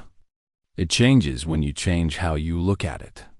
Still, the tallies show a recent uptick, tiny grains arriving more often than the long-term baseline would predict. The curve rises like a slow tide. The timing matches the corridor, the strange low-light lane that the team mapped by night, where starlight seemed to dim as if a thin curtain had been drawn. The soundscape hushes. A few long notes hang like fog. The camera finds the edge of Earth again, and now the meteors are closer. They arrive like postcards from faraway towns, each one stamped with heat, each one carrying only a moment of brightness before turning to ash. In that moment, chemistry sings. You can almost hear it. The quick fizz of air, the shiver of atoms releasing stored paths, the quiet end of a long journey. He asks, not to provoke fear, but to widen the circle of thought. Is this the mark of an unknown traveler shedding as it moves? Some comets leave crumbs in their wake. Some asteroids break like old bread. Or is this pattern something more deliberate? A reply written in fire, the simplest language a sky can carry. He lets the idea pass slowly, like a cloud crossing the moon, not to claim it, only to test the shape of the question. Science has ways to test even omens. That is his comfort, and the film leans into it like a body finding a pillow. There are high-atmosphere microphones that listen to infrasound, very low notes made by the rush of hot air around a meteor. There are radars that watch ion trails, ghostly wires of charged gas that stretch and then thin. There are cameras that see the streaks in several colors at once, separating what the eye would blur together. There are collectors in the snow and on the sea, traps for the tiny beads that survive the fall and drift down days later. Each tool is a hand extended, palm up, waiting for a sign. He shows how the team aligned these tools to the corridor. Telescopes pointed to radiant points that map to the dim lane. Filters were tuned to the strange trace, so faint it could be lost to city light or moon glow. Programs matched timestamps, linking a flare in the upper air to a whisper on a microphone and a thin line on a spectrograph. A few small beads, found after a week of patient sifting, looked glassy, as if melted and refrozen on the way down. Under a microscope, their surfaces were pitted like cooled lava, with tiny flecks suspended inside like seeds. The match is not perfect. It never is. Some meteors are old acquaintances, pushed by familiar orbits, their chemistry easy to place. Others are drifters, carried by gentle tweaks from Jupiter's pull or a comet's breath. The unexplained trace shows up most when the sky faces that dim path. It fades when the planet turns away. There is a rhythm, not a drumbeat, but a pulse you can feel if you sit still long enough. He revisits the corridor itself. Earlier, it looked like a region of fewer stars, or at least stars that seemed to give slightly less light. Not a blackout, more a sigh. The team mapped its edges and compared them with the routes of known meteor streams. Some streams cross it. Some skim past. The uptick rides along the crossing, as if grains were brushing a sleeve. Could an ancient traveler be moving there now, not seen directly, but shedding a thin wake? A comet that drinks only a little sunlight might wear a dull coat. An object made of darker stuff could hide in the crowding night. The narrator offers another possibility. Perhaps the corridor is not a place, but it lends subtle dust bending light so stars look dimmer, the way a thin cloud softens a city street. If so, meteors enriched by that dust would carry its fingerprint, the faint initials found in the spectrograph. A lens and a letter linked by a line of sky. The film keeps its heartbeat slow. He does not rush the viewer to the end of the maze. Instead, He walks gently through how a pattern hunt works when your canvas is the air. First, you count not once, but night after night, season after season, letting randomness smooth out. Then, you check instruments against each other, looking for agreements that are too many to be chance. You test for earthly noise, satellites, sparks from power lines, tricks from weather, high and thin. You share the data widely, because another set of eyes can see the crack you missed or the quiet harmony you doubted. He remembers how astronomers in the past cataloged showers with notebooks and patience. They drew maps by hand, little arrows pointing back to radiance. They compared years when the Leonids stormed with years when they slept. Some predicted cycles. Some were fooled by clouds. Over time, the patterns hardened into knowledge. In that history, there is a lesson. The sky resists hurry. It teaches through patience, through nights that seem empty until you look again and realize emptiness is part of the code. The voice returns to the tiny grains. In the lab, their chemistry can be coaxed to speak. You heat them. You bathe them in a beam and watch what they give off. You weigh them so precisely that time itself seems to hold its breath. The dust spectrum you measure becomes a kind of memory where they formed, what they passed through, how hot they became as they crossed the line where space turns to air. The unexplained trace, the initials, appear not as a single note, but as a chord, faint and clean, suggesting a source that is consistent, if still masked. Is it a harbinger? The word is old and gentle here. Not a warning in the human sense, but a sign that something larger is moving, slow and far. Space does not rush. Even danger in space is spread over long lanes of time. The narrator eases the worry away, the way you would calm a child who wakes to a storm. He reminds that between fear and wonder, science leans toward wonder and then tests it until it becomes fact. A brighter shower may come, or the uptick may ease, a small swell in a long sea. Either way, the tools will listen, and the sky will keep writing, whether or not we yet read. The film drifts into the sound of a soft wind, though the wind is 40 miles up and thin as a whisper. The camera holds on a single meteor that grows, brightens, and then sighs out into a faint trail. For a moment, the trail bends, as if nudged by an invisible finger. The spectrograph lines return, overlapping now from several events. That same trace glows like a barely lit path among the colors. The initials again, shy but present. Letters, he calls them meteor letters, because they arrive one by one, because each carries a few marks and then is gone. He does not push for a sentence that does not yet exist. Instead, he turns the gaze toward pattern, toward the older craft of seeing where the small marks repeat. He speaks of looking not just at when and where, but at the spacing between rays, at the tilt of trails relative to Earth's motion, and how the brightness ramps up and falls. He speaks of comparing grain sizes inferred from light curves, of aligning the tiny beads found on the ground with the time when the sky drew their names. There is care in his tone, care to not overpromise, care to not close the door with a guess, care to stay with awe without losing the thread of reason. The screen dims to the edge of Earth again, the thin line between blue and black, the place where fire begins not with wood or oil, but with speed, with the friction of a world turning through dust. He lets us feel the scale, the planet moving, the streams crossing, the ancient traveler, if there is one leaving crumbs too small to see, but bright enough to make a wordless flare. He says gently that in science, even omens are testable. You can measure them, repeat them, invite others to check. You can fail and try again. You can turn fear into a map. And when a pattern starts to show, you can lift it out of the noise and ask, in daylight and with company, what it means. The final images are quiet. A handful of streaks mark the sky like chalk on slate. A spectrograph's thin lines rest in the lower corner, a soft ghost of color. The music becomes a single sustained note, like breath held before a question. If there is a message, it is not yet a sentence. If there is a writer, they keep their distance.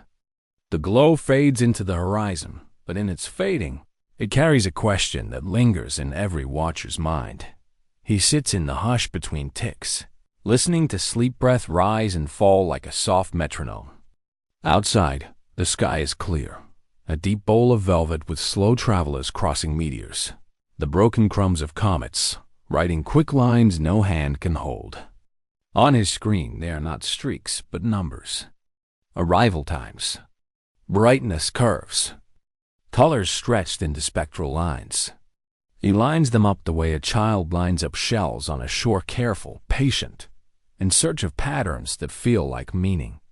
Each mark joins the next, and in the dim room, it looks like an alphabet coming into view. The work is slow by design. Randomness has its own style. If the meteors are truly scattered, their arrivals should follow a certain rhythm. Some minutes quiet, some minutes busy, but the averages should settle with time. He tests those averages the way a music teacher checks a beat, tapping the table, listening for drift. He measures gaps, then measures the gaps between gaps.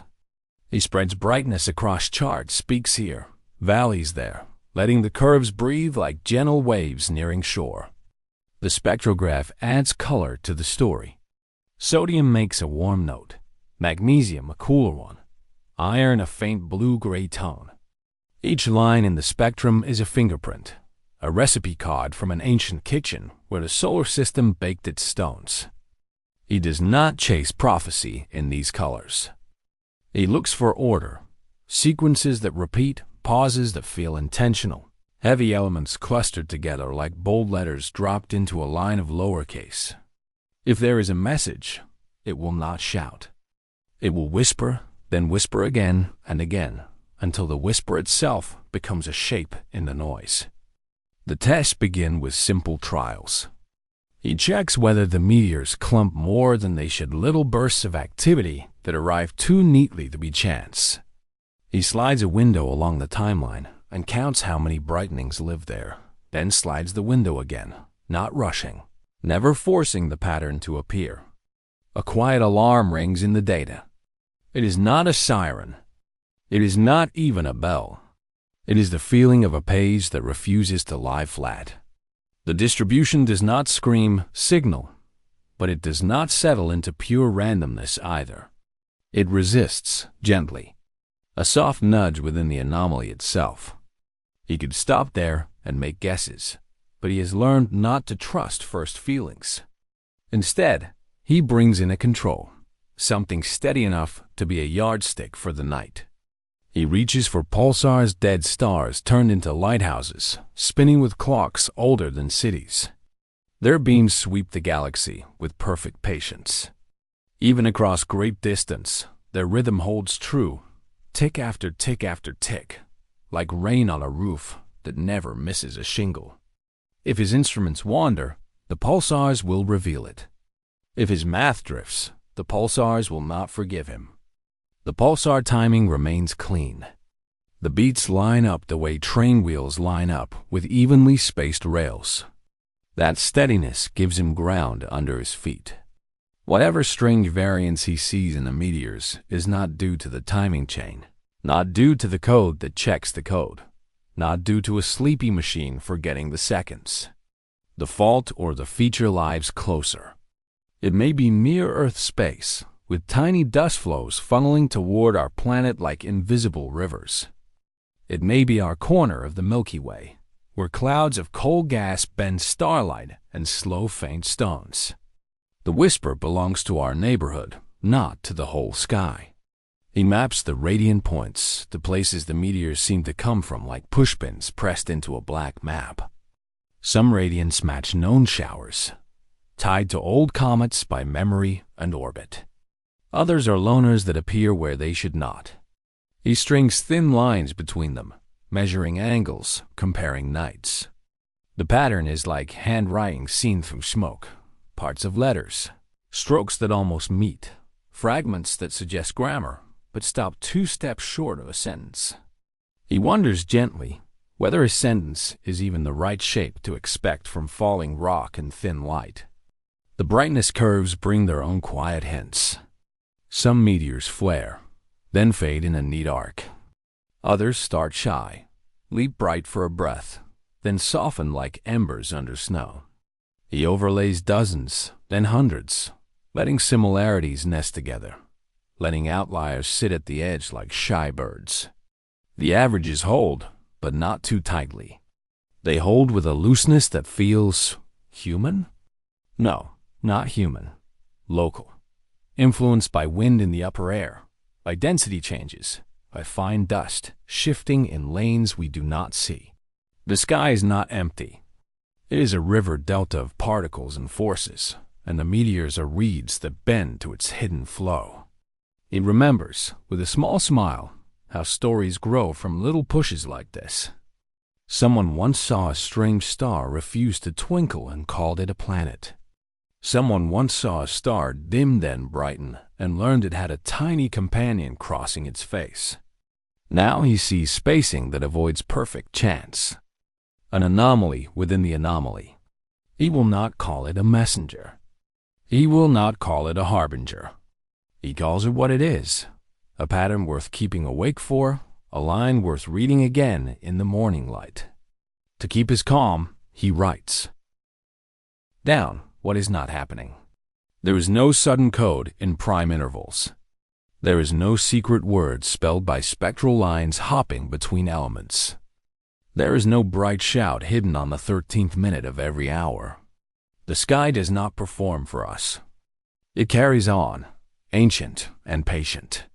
And yet, the refusal to be purely random remains. It is a tug at the sleeve, a delicate asymmetry, like one side of a seesaw hanging a finger width lower than the other, even after all children have stepped away. He opens a new page and sketches the corridor ahead.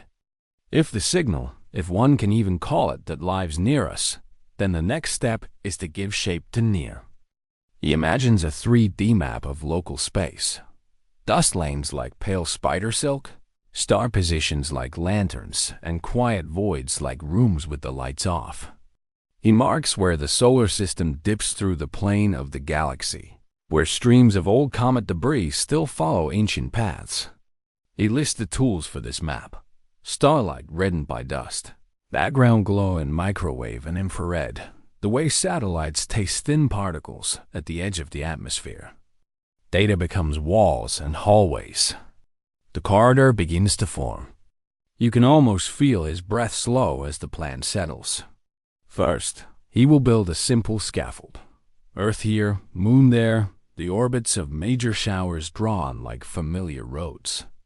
Then he will add dust densities, estimates taken from decades of spacecraft measurements.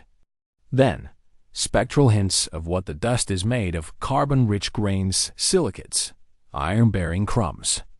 He will mark where our planet's magnetic field funnels charged particles, and where the field leaves gaps as if a door creaks open to let in a draft. He will pin the pulsars on this map too, not because they move the dust, but because their perfect timing gives the map a clean grid. There is comfort in this kind of building. He is not racing a deadline. He is not chasing a spotlight. He is holding a lantern over a small patch of floor and checking whether the tiles are truly square. In the calm, he thinks of the watchers, people who step outside at night with soft coats and warm cups, people who lift their eyes for a minute before bed. He thinks of children on porches counting 1, 2 between streaks. He thinks of elders who know which months bring the long showers, who carry the names of comets like family names. The sky has room for all of them. The sky has time for all of them. And so he closes the night with clean notes. The tests show no loud message, but they do show a tilt away from perfect chance. The pulsars hold steady, guarding the edges of his method. The variance is likely local, flavored by the dust and wind that live near our planet, or by the currents in our star's neighborhood. If there is a message, it is humble, incomplete, more like a half-remembered rhyme than a letter from far away. He will not force the rhyme to finish itself. He will ask the sky for a map, and then he will listen again. Outside, the dark carries a soft glow, as if a thin veil slides over the world. The meteors go on tracing brief lives, each one an ancient traveler, ending in a whisper of fire. He lets the room cool, lets the graphs fade, lets his eyes close. The corridor waits to be drawn in 3 dimensions, dust and stars and quiet voids held together by patience.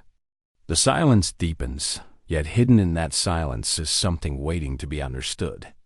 He turns the room into a hush of dim blue and lowers the projector's light until it is soft as moonbreath.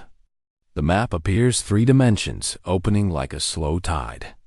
Stars drift past your eyes as if you were standing in a gentle current. Nebula filaments thread the dark like pale rivers. Exoplanet systems glint as small, patient fires.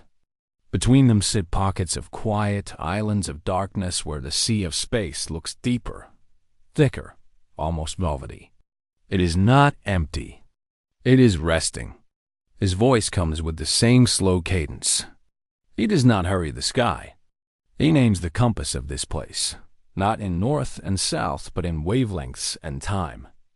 The x-axis is distance, measured in light years, he says. The y-axis is motion, the faint push and pull of gravity across centuries. The z-axis is the hush that lies between stars, the density of the interstellar medium, the dust and gas that shape starlight like wind-shaped snow. His hand moves through the air, and the map turns. You feel the swivel of 1,000 suns. The vanishing pattern first seemed random, he says. Starlight dimmed and brightened in a way no calendar could predict. But when he placed the data into this floating grid, a shape began to show. It was not a line and not a cloud. It was a corridor, a hollow channel threaded through the field like a path worn in grass. Light bent around it, not sharply, but as if guided. He calls it a subtle void, the sort of empty that is not truly empty at all. It redirects starlight the way a shallow stream redirects leaves, gently, steadily, always downward. He zooms out, and the scene grows quieter. Behind the corridor, far in the background, a pattern of faint, bright points appears. These are galaxy clusters, arranged not by chance, but by careful selection. He explains that astronomers use such clusters as calibration grids. They are old, right, and fixed enough for practical purposes. Like lighthouses on a far shore, they let you correct your navigation. If a nearby cloud shifts the color of your signal, the stable glow of a cluster tells you how much you've drifted. If your spectrograph leans, the cluster holds it straight. He speaks of instruments now the telescope's polished mirrors, the slit of a spectrograph slicing starlight into its colors, the detector cooled until its own heat is less than a whisper. He tells how the map needed discipline, how every curve of glass, every line of code had to be tuned. Without the clusters in the background, the corridor would look like a smear. With them, the corridor becomes a road, quiet, real. He dims the starlight to reveal a gauzy bloom near the corridor's edge. A supernova remnant, he says, old and faint. Long ago, a star here burned through its fuel and fell into itself. The collapse sent a shock outward, a sphere of gas and dust that still expands, still breathes. Not a roar now, only a mild breeze in the black. But even a breeze can stir the surface of a lake.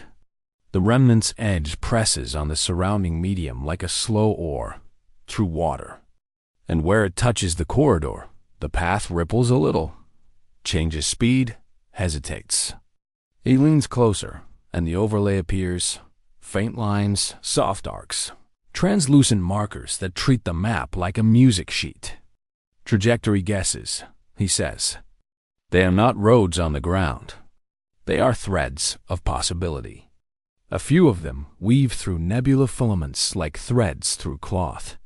One in particular slides along the hollow channel, keeping its distance from stars and dust alike. It curves gently along a ellipse. In this model, the perihelion, its closest approach to our Sun, never crosses inward. It stays far beyond the orbits of the outer planets. Farther, even than most comets that visit once in a lifetime and then return to the chill. He pauses so you can feel that distance. The Sun is still the center of your day, but here it becomes just one lamp in a wide, dark hall. The ellipse suggests a stable orbit, he says. Long, cold, patient. If there is a traveler here, it is not falling toward us. It moves beside us, like a companion walking along a parallel road. Sometimes it appears to draw near, not because it is changing course, but because our own path curves. Two lines cross in a drawing and look like they touch. In space, they do not have to. Who travels a corridor like this? He asks it softly, almost to himself. Dust can travel. Ice can travel. Magnetic knots and whispers of plasma can travel. But the corridor keeps a clean shape across years of data, and that is strange. If a comet used this road, the ice would sublimate as sunlight touched it. The corridor would glow, faint but steady, with a thin tail. This one stays dark. He explains the mathematics with kindness, making it simple enough to hold while you drift. When light passes near a region where the interstellar medium is thinner, it scatters less. In the corridor, starlight arrives with a clearer edge. When the medium is denser, light scatters more and grows tired, redder, softer. Mapping that scattering lets you see the shape of the unseen. He draws a comparison. It is like watching fog curl away from a car that you cannot see, only knowing the car is there because the fog moves. The corridor is where fog has learned to part. It brings up a timeline. In the past decade, small changes repeat along this road like the slow footsteps of a walker. He overlays X-ray survey points, radio arcs, and optical photometry from long nights under quiet domes. The changes line up with the void's edges and with the old supernova's drifting boundary. The interstellar medium is nudged, then relaxes, then nudged again. Nothing crashes. Nothing flashes. It is all soft touch, soft reply.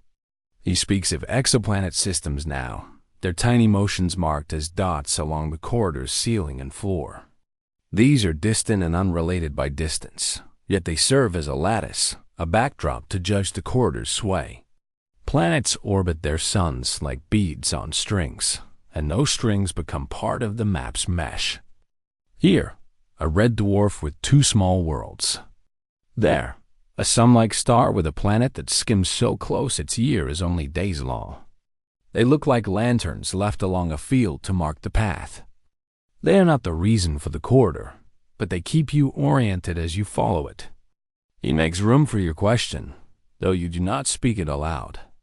Could this be a filament of gravity alone, a bare seam in the galaxy's dark matter? He says the numbers disagree. The curve is too tidy, too responsive to local winds. This is not a canyon carved by ancient mass. It is more like a channel pressed gently into sand and kept in place by the slow flow of dust and field lines. A magnet's sketch in particles. The galaxy draws many such shapes. Most are noisy. This one is quiet. He dims the gallery of overlays until only the soft glow remains, the map breathing like a tide again. If the corridor is a pathway, who travels it? He repeats the question, but you hear it now as something bigger. Maybe not a body. Maybe a habit of nature, an old routine that matter follows because it is easier, like water choosing the lower ground. And yet the small nudges repeat. The timing is too clean to belittle. Some traveler may be real, even if it is not the traveler you expect. He explains how astronomers listen without light. Radio waves carry the low hum of space, the cough of a pulsar, the gentle hiss of hydrogen, the burst when a magnetic field snaps into place. X-rays carry the excitements, the episodes when gas gets hot enough to tell you it is stressed. If the corridor is a road, a hidden traveler might leave a wake in those bands. Not a signature of engines or beacons, but a moving patch where gas warms a little, thins a little, then cools again. A drifting shadow in radio. A soft spark in X-ray. The kind of trace you only see when you know where to look. He steps through the plan like a bedtime ritual. First, point the radio dishes just to the side of the corridor, then sweep across it and out the other side. Listen for a pattern, a rise and fall spaced by the same slow stride seen in the timeline. Then, ask the X-ray telescope to wait near the supernova's faint edge. If the traveler's wake crosses where that old ore still stirs, the water may show a brighter ripple. Fold the data against the orbit model. See if the rhythm holds. He recalls earlier nights when they used galaxy clusters as calibration grids. Back then, the work felt like learning the alphabet of the dark. Every error, every bias had to be named and soothed. Now the same discipline becomes a compass. The clusters will stand behind the corridor like distant choir voices, steadying the notes. If a signal appears, it will be measured not by excitement, but by how well it keeps time with the map. He looks again at the perihelion distance and lets the number rest in silence. Far from the sun means far from pressure, far from light. A place where ice survives the ages, where orbits stretch into lines that feel like eternity. If the traveler is old, it has learned patience. If it is young, it has learned the quiet. Out here, heat is rare and time is wide. A messenger could pass through 100 lives and remain only a rumor in the glow. He does not call it an object. He does not call it a ship. He calls it an unknown. The word sits softly, not as a threat, but as an open door. Unknown becomes a companion when you are careful. It teaches you to move slowly, to compare, to rest between steps. He sets the map to drift at a pace your breathing can follow. Stars slide by. The corridor holds. The supernova remnant continues its slow floral unfurling. Somewhere, a pulsar ticks like a distant clock you cannot quite hear. He places one more layer on the map, faint arrows that show the direction of local magnetic fields as measured by polarized starlight. They curve along the corridor, not perfectly, but with a grace that is hard to ignore. It suggests a reason the channel holds its shape. Fields guide dust, dust guides light, light guides the eye. The traveler, if there is one, learns the same lesson and keeps to the line where the push and pull are smallest. It is not a highway. It is a footpath worn by time. He tells a brief story of the first person who noticed the anomaly, a graduate student up too late, who thought the data reduction had failed. They checked the calibration, checked the detectors, checked the code, and then had a moment of quiet doubt. What if the error was the sky? The thought felt wrong and yet kind. They saved the image and slept. In the morning, they showed it to a mentor. The mentor did not laugh. They said, "Let's check with the clusters." The corridor survived the test, and the story continued. He slows the rotation until the map stands still. You sense the weight of distance without feeling lost. He opens his hand, and the lights of the room brighten by a breath. The corridor remains on the screen, a pale path across a dark field. There is no music, only the soft hum of the projector and the lightest rush of air. If you close your eyes, you can still see its curve under your eyelids like a memory. He speaks barely above a murmur now. A hidden road, he says, invites a hidden rider. He lets silence sit for a few beats, then adds the final thought, simple and tender. To find a rider on a dark road, you do not shout. You listen. You listen in radio to the low wind that follows a moving shape. You listen in X-ray to the brief warmth of stirred gas. You hold the map like a candle, and you wait for a drifting shadow to cross its light. The map fades to a soft afterglow. The room feels larger for its quiet. Outside, The night keeps its calm orbit around the Earth. Somewhere in that hush, the corridor lies unchanged, and whatever moves along it moves still unseen, unhurried, and perhaps aware. The glow dims a little more, and in the deepening stillness, a question hovers like a small star at the edge of vision. Who walks the hidden road, and what gentle message rides in their wake? The silence deepened, yet hidden in that silence was something waiting to be understood. The room is dim, the kind of dim that lets screens glow like small moons. A quiet hum rises from the telescope control rack, steady as breath. Outside, night lays a gentle veil over the world. Inside, the sky opens in layers. The narrator invites you to drift, to look not with one pair of eyes, but with many radio. Infrared and X-ray each, a lullaby pitched to a different part of the cosmos. The anomaly waits there, not loud, not flashing, simply keeping time like a distant metronome. Radio arrives first. It comes as a soft murmur, a whispering field where static is not chaos, but snow on a peaceful screen. Radio arrays stretch across a dark plain like metal reeds, listening to the long waves that travel best through dust and time. They hear no alarms. There is no burst that crushes the graph, no violent pulse to punch the night. Only a level, tender trace that swells and settles as if an ancient traveler is brushing its sleeve against the wind. The voice is patient. It says, "I am here. I am steady. I move with purpose." Now the infrared image slides in, and the darkness warms. Infrared does not show stars the way your eyes do.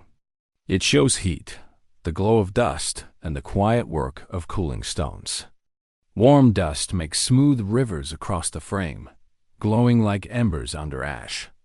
The anomaly leaves a faint signature there, not in streaks, but in a gentle curve, like the outline of a path a careful hand might draw. The telescope traces the arc as it moves, and you can almost see how the dust may be drifting, how tiny grains, soft as smoke, ride on a broad current through the light of distant suns. The narrator speaks softly, guiding like a hand at your back. "This is not a storm," he says. "This is a tide." No raging black hole flashes at the center. No fresh supernova throws knives of light into the field. There are no hard edges, none of the harbinger signs that make astronomers sit straight and call other teams in the night. The X-ray panel confirms it. Where violence would shout, X-ray counts stay quiet. The black squares are almost pure. If there is an engine, it idles with a kindness that is rare for engines that live among stars. The quiet itself is a comfort. It steadies the breath, invites the body to soften. We are used to thinking that the unknown is dangerous. That fear is a natural orbit around questions that glow. But the narrator reminds you, awe does not require alarm. Awe is a larger sky, a wider lens. It reaches through dark water and touches the pebble at the bottom without making a splash. So the room relaxes. The screens seem closer, almost warm. The anomaly becomes, for a moment, not a threat, but a companion. A patient companion, moving at a measured pace, following a map no one has yet seen. The spectrograph clears its throat next, not with drama, but with a modest, consistent line. Spectra turn the world into fingerprints. Gas and dust, rock and ice paint their unique bands across the sensor. Tonight, the lines are present but shy, as if the traveler has kept its composition simple. Carbon traces, perhaps. A hint of silicates.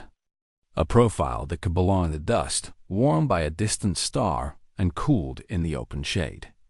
The reading is steady across passes. Instruments love consistency. It means the story they tell can be trusted, at least for now. In the control logs, a note appears in neat text. No transient X-ray activity. RDIO background smooth.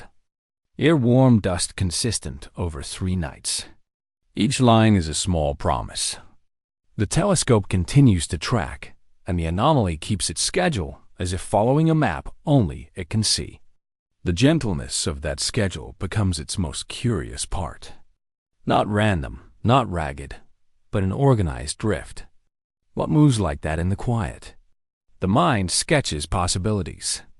Could a low-albedo asteroid stream be crossing the field? Low-albedo rocks, dark as charcoal, do not reflect much visible light.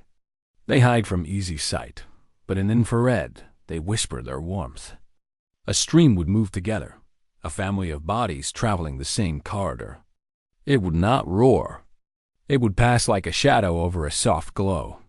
There might be a shepherd body, a larger rock holding others in its light grip, shaping them the way a moon shapes Saturn's rings. The spectrograph's modest reply fits. Little heat, little reflection, steady signatures. Or perhaps it is a broad cometary sheet, a feathered veil stretched out over many thousands of miles. Comets do not only arrive as bright single points with tails. They shed dust, and that dust can drift as a giant, slow river, guided by gravity and the breath of sunlight.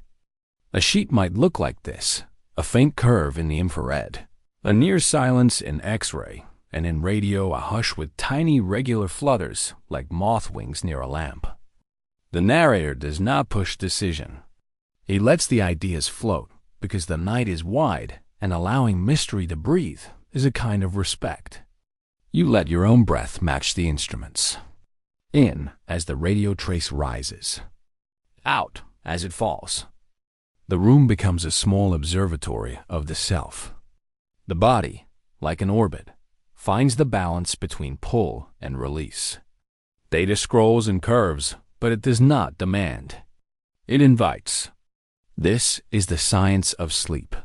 Not to turn off the mind, but to aim it at something larger than its daily weight. To rest it in a field where numbers become stars and graphs become tides. The telescope crosses a control point. The tracking mount whispers. The anomaly is kept to the same arc, the same timing. As if the map it follows is not merely gravity, but a memory something laid down long ago by a shepherd body looping the sun. Or by a passing giant that once tugged a cloud and told it to drift this way. If the traveler is old, age shows not as noise, but as poise. Old systems hold their shape. They hum at a calm frequency. Past discoveries tell similar stories. Astronomers once watched a faint dip in a star's light. Not dramatic, just a small, repeating notch. It turned out to be an exoplanet, a quiet world circling in regular time. They waited, measured, listened, and the truth stepped forward without hurrying. Another time, they tracked a comet that was more dust than ice. The comet did not flare, but wore a soft shawl of particles, revealing itself only to patients and to infrared eyes. The lesson, repeated across years. Not all wonders announce themselves with fireworks. Some keep their promise in quiet steps. In the present moment, the instruments move as a choir. Radio listens to the long hymn. Infrared watches the warm, drifting shadow. X-ray holds up a finger to its lips and says, "Hush." The spectrograph provides notes, small but faithful, like dots on a page that become music when read in order. A schedule emerges. A crossing here, a brightness there, a tilt that returns at nearly the same hour each night. The narrator's voice is soft but certain. Patterns are the footprints of orbit, he says. They tell us that something is not lost, only traveling. Future work blooms at the edge of the screen. If the path is a map, it can be tested. Simulations can let the night rehearse its steps. One can model a low-albedo asteroid stream and see whether its shadow fits the curve. One can place a shepherd body at a certain distance and watch the dust bow to its small gravity, the way grass bends when someone walks past in the dark. One can stretch a cometary sheet across the field and let solar wind push on it, gentle but persistent, like breath on a page. In the gentle world of bedtime science, even simulations feel like stories told by a careful friend. But the narrator does not rush there yet. He keeps you in the present, in the hush that comes before the rehearsal, when the stage is set and the hall is waiting. He notes how the telescope's mirrors hold the starlight like cupped water. He describes how the control software smooths out small shakes in the mount, like a sailor trimming a sail at night. He points to a tiny correction in the log, an adjustment for atmospheric shimmer, and explains how even the air is a kind of lens, shaping what you see and what you don't. Each detail is small, but together they build a cradle of silence where the mind can rest. The anomaly passes again. Its curve across the infrared frame is so graceful that you almost forget it is a measurement. You forget the pixel grid and the calibration lamps and the bias frames that clean the noise. For a moment, the map and the world become one thing. You are not being chased by the unknown. You are walking with it. It does not demand fear. It asks only that you notice. The narrator pauses. "Awe," he says, "does not require alarm." The sentence is simple, but it fills the room like a soft glow. He explains that the sky has many kinds of power. There is the power that tears and burns, the power of X-ray storms and flaring black holes. But there is also the power of the organized drift, the power that lets small bodies keep a promise to their path for 1,000,000 years. We are built to recognize both. Sleep allows the second kind to rise. In sleep, even a faint radio murmur can be a song. A final check. The X-ray plot remains quiet, a clean horizon. The radio still hums like a far sea. The infrared image warms the dark just enough to reveal the dust, to mark the traveler's outline. The spectrograph stays loyal to its modest lines. The instruments agree on the mood of the night. It is not a night of alarms. It is a night of steady motion, of careful maps, of puzzles that do not bite. The telescope looks on. Somewhere beyond the frame, a shepherd body may be guiding a stream.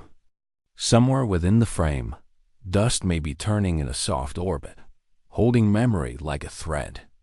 The narrator's voice lowers until it is almost a whisper. "We watch," he says, "and the sky shows how quiet things still move." Your own orbit settles. The eyelids grow heavy, like shutters closing over a gentle harbor. The graphs fade to a soothing gray. Out there, the patient companion keeps time. It moves as if the page has already been drawn, as if its path is a handwriting across the night. The screens dim. The hum softens. In the wide, drifting quiet, the map seems to fold into the dark. Yet somewhere within that darkness, the lines of the map still glow, faint and sure, as though another secret is already turning toward the light. The screens glow like small moons in a dark room. Fans murmur. Keys click. In the quiet, the computers begin their gentle work, and the night seems to rehearse itself through them. Models spin up like a soft chorus warming their voices. Dust sheets unfold across invisible space. Shepherd masses circle like careful guardians. The solar wind drifts by in a steady breath. Even the slow rotation of the Milky Way enters, a long arm moving with ancient grace. None of it is loud. None of it is hurried. The universe prefers a patient rhythm. He leans closer, watching lines of code become stars and stone and void. Trajectories trace the air in pale arcs. Orbits settle, wobble, and lock. Resonances, those secret handshakes of gravity, appear as gentle waves on the graphs. They are not violent. They do not shout. They tuck. Just as a blanket is smoothed over a sleeping child, the math smooths conflict into order, and the chaos that frightened people at first begins to feel like a story with a calm voice. When he explains this to the team, he speaks softly, as if standing in a planetarium under a slow sky. A trajectory is a path the future agrees to follow. A resonance is a polite agreement between two travelers, a rhythm they keep so neither is lost. Dust sheets are like fog banks, wide and thin, moving together because the same winds touch them. A shepherd mass is a small tug, a moon-like minder that keeps the flock from drifting too far. None of these ideas need to be sharp to be true. The simulations stack up in a quiet queue. In one, dust pours from a broken comet, scattering like ash. In another, an unseen planet pulls on pebbles the way a violin string pulls on air, setting a whisper into motion. In a third, the galaxy's slow turn adds a drift so mild it is almost a lullaby. He lets each one run long enough to show its mood, then marks it and moves on. The room grows softer, as if the models themselves are singing a low, simple song. They are looking for a corridor, the strange, clean channel that crossed the sky and made stars blink out in a line. Not a warning, not a shout, just a curtain sliding past. Some simulations fail at once. Their streams are messy, like smoke in a breeze. Others form ragged edges, broken by small storms they cannot hide. The team watches and waits. The computers hum. The chorus keeps time. Then a model settles. It builds the wide, slow stream they have been hoping to see. The stream is not thin. It is a broad veil, like gauze drawn over a lamp. Inside this gauze, a compact object moves, not as a bully, but as a careful guide. It is small, heavy, and steady something, with gravity enough to keep the stream together without tearing it apart. The team leans closer. The corridor appears on the display almost exactly as it appeared in the sky. A clean edge, a soft interior, a measured pace. If the guide is real, what is it? The simulation allows several answers. It could be a dark remnant, what remains when a star has ended its burning life and collapsed into quiet weight. Not a hungry monster lurking, but a cool ember of gravity. It could also be a cluster of asteroids, bound together by their shared pull, like travelers with linked arms. The model does not decide for them. It only shows that such a guide, compact and calm, is enough to shape the corridor they saw. It rewinds the model and lets it play again. Stars behind the corridor fade in order, then return, like someone brushing a curtain first one way and then back. The vanishing pattern is not jagged. It is gentle and slow, a hand passing in front of a candle without letting the flame shake.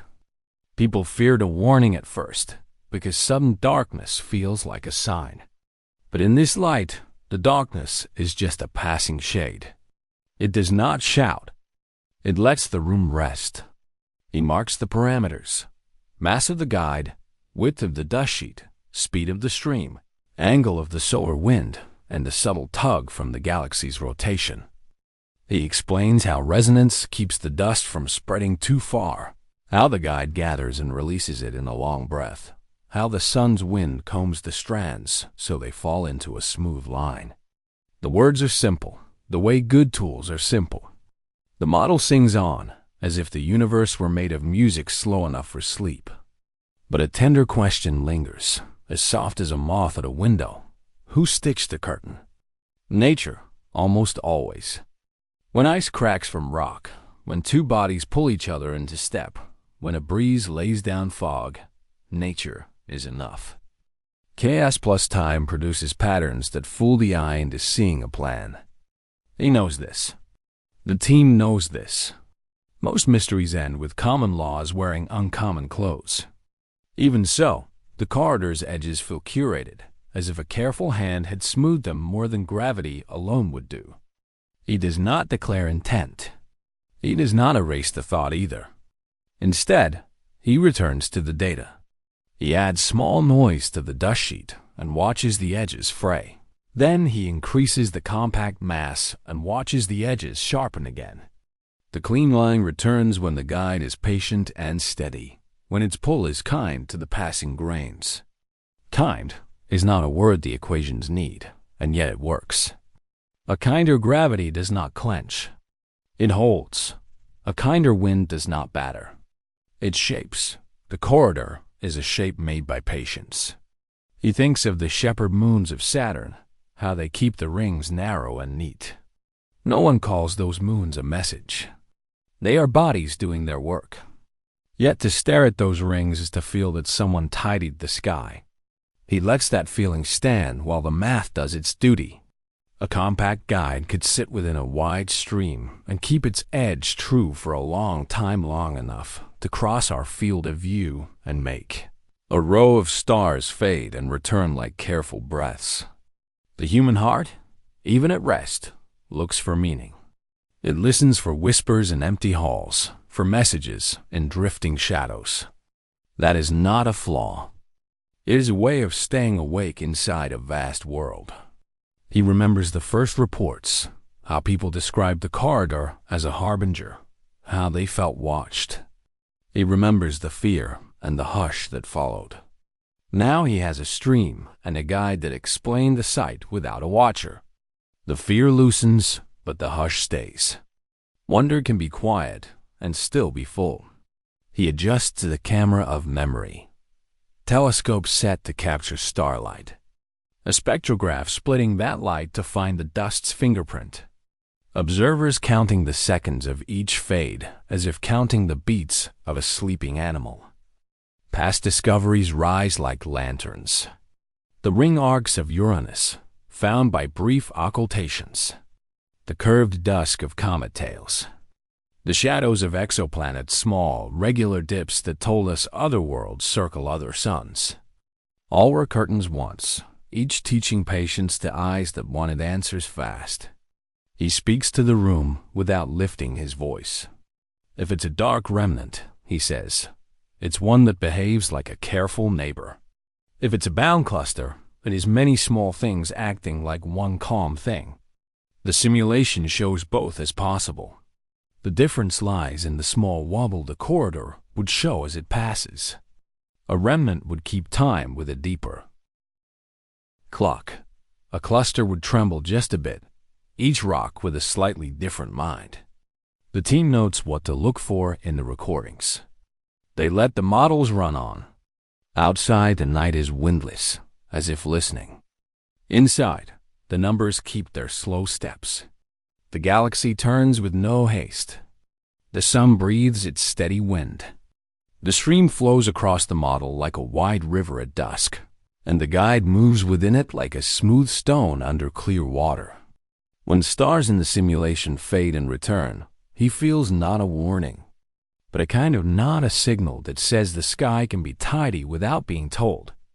And that order can arrive like sleep arrives, gradually, then all at once. He knows how stories form. He knows how people choose meaning like a path through trees. Yet he also knows that a corridor can be both a pattern and a poem. The clean edge invites the eye the way a shoreline invites feet. Is it curated? Maybe only by time. Maybe only by gravity practice for eons. If there is intent, it would have to be patient, because nothing in the model hurries. If there is kindness, it would be the kind we forget to notice, the kind that holds shape without asking for thanks. They save the run and back up the files.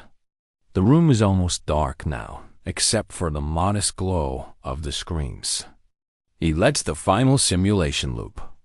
Dust gathers, moves, and settles. The guide keeps to its route. The corridor crosses a field of stars and leaves them the way it found them, as if nothing had happened at all. Yet everyone who watched it knows something did happen. A brief, soft rehearsal of night, written in moving shadow and slow light. He sits with that thought and says very little. The chorus of the computers drops to a whisper. The last graph lays down its line like a ribbon on velvet. Outside, a late bird calls once and falls quiet. He breathes in, the way you do before sleep, and lets the image of the corridor rest on the air behind his eyes. The sky is vast enough to explain itself. It is also vast enough to feel arranged, at least for a moment. The glow fades on the screens, but in the gentle dim, a question remains. Unafraid and unforced waiting, like a low tide in moonlight for someone listening to hear it. A hush spreads across the night like a gentle veil, and he turns to the people beneath the stars. Not experts, not machines, just those who look up. Farmers in fields where crickets sing. Sailors under wind-torn canvas, steering by a stubborn North Star. City dreamers on rooftops, listening to the thrum of traffic below and the quiet above.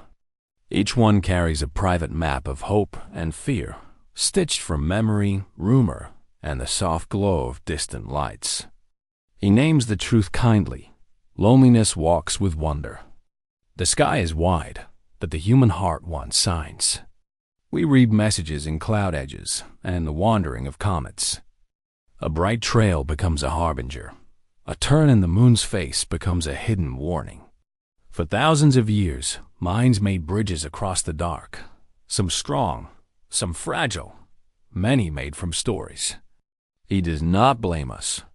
He knows this is how people keep warm inside the cradle of silence. Tonight, the documentary voice slows, like a boat easing into calm water. He reminds us that the stars are patient. Their orbits are measured in centuries, their trajectories sketched by gravity that does not hurry. The Milky Way drifts like a brushstroke across the sky, an ancient traveler moving so slowly that the motion hides in plain sight. Our senses collect hints, a whisper of starlight on an old telescope dish, a pulse captured on a spectrograph. Signals arrive bearing the dust of time, and we lean in to hear. Loneliness can tilt the ear. Awe can too. A line of satellites parading at dusk might look like a coded path through heaven. A sudden flare near the horizon can feel like a secret beckoning from a distant shore. He acknowledges the comfort in such meanings. A farm needs a season's promise. A sailor needs a guiding point. A city heart needs a reason to keep believing through the long shift and the late train. Meaning steadies the breath. But there is another side, he says, and his tone is gentle. Meaning can mislead. A comet refusing to match a chart is not a prophecy. It is an orbit we have not yet measured well. A slow drift in radio noise is not a warning. It could be our own planet speaking back through weather and wire. The unexplained may be nothing more than a page still unturned. To guard against false fires, he offers a simple compass. Measure first, imagine second, stay humble always. Measure first, he repeats, and you picture the tools. The small backyard telescope cooled by midnight air. The radio dish aimed past the tree line, listening for a cosmic whisper beyond the chatter of Earth. The spectrograph that breaks light into thin rainbows. Each line a clue: hydrogen, helium, a hint of sodium in a star that hangs like a quiet lantern. Numbers write a calm language. They do not scold. They do not flatter. They ask to be read with patient eyes. Imagine second, he says, because imagination is not the enemy. It is the bridge to questions we would never think to ask. It is how someone noticed a wobble in a star and guessed an exoplanet circling in a secret dance. It is how someone watched a dimming and saw, in that fading, a world shadow. But imagination must kneel beside measurement, not stand above it. In the careful order of listening, guessing follows looking. Stay humble always, he adds, and the words land like dew. Humility makes room for surprise. It helps us change our minds when the data flows a new way. It keeps a community of listeners kinder, so they can share antenna time, share open code, share the long cold hours when the screen shows nothing but the steady hum of the background. With humility, a null result is not a failure. It is a boundary drawn with grace. The anomaly remains with us, he admits. It rides along as a companion, not a prophecy. It sits at the edge of the frame like a quiet figure whose name we do not yet know. Farmers noted in their weather books, a light that lingered too long. Sailors mark it in their log, a star that swelled like a breath and then settled. City dreamers hold it in the mind's pocket as they fall asleep, a mystery that smiles and vanishes. No doom, no demand, just a presence that asks us to keep listening. Beneath this calm, he carries a question that glows like a small ember. If it were a messenger, what reply could we offer? He does not claim it is one. He does not push the word harbinger across the table. He simply opens the door of maybe and lets the breeze move through. A message could be nothing more than nature happening, a star shedding a shell, a nebula flickering as waves of radiation pass, a comet's tail riding brief silver across the dark. Yet if intention lived there, however faint, what would a kind reply sound like? He smiles audibly. It is the kind of smile you can hear in a voice when the night is friendly and the water is still. Light answers light, he says. The phrase belongs to anyone who has ever waved a lantern from a shore. A lighthouse knows this. A campfire knows it. Light does not argue. It does not shout. It simply shows itself, steady and patient, and waits to be seen. In the language of the cosmos, light is the oldest hello. He walks the shoreline of examples. Once, astronomers sent pulses toward Jupiter's storms and listened for echoes, a practice like tapping a canyon and hearing the canyon answer. Once, a radio array leaned on the night and detected the faint hiss of the cosmic microwave background, the oldest afterglow, a soft glow left by the young universe itself. These were not prophecies. They were measurements that became stories. Stories we still tell because they remind us that the universe keeps talking, even when we do not. To those who feel small, he offers a kind map. You, with tired hands in the field, are part of the same geometry that draws the moon's path over the barn roof. You, at sea, following a faint line on a chart, move in step with tides pulled by a quiet partner you cannot see. You, in the city window, watching a single bright dot hang above the skyline, share a roof with 10 billion neighbors of light. The scale is beyond us, but the belonging is not. He gently suggests a practice for the listener's burden. When the unexplained appears, count to silence. Let the first wave of story pass. Breathe. Ask simple questions. Did it repeat? From what direction did it come? What hour did it arrive, and did the time match the known passage of satellites in low orbit? Was there an airplane on the trajectory? Can the neighbor confirm? Can a second telescope verify? Answers may be slow, but each small check lightens the weight of guessing alone. He remembers the old tools, the ones that made the night less lonely. A notebook with smudged pencil marks. A paper chart creased at Orion's belt. A shared calendar for meteor showers. Now we add new tools. A cell phone camera that records a still streak with steady hands. An app that shows satellite trains and the path of the International Space Station as it rises bright, and then slips into Earth's shadow. A community post where raw data and honest doubt live side by side without shame. Listening becomes a village act. Even our doubts, he says, can be kind. There is a way to hold the unexplained without bending it into fear. The way is slow. The way avoids loud claims.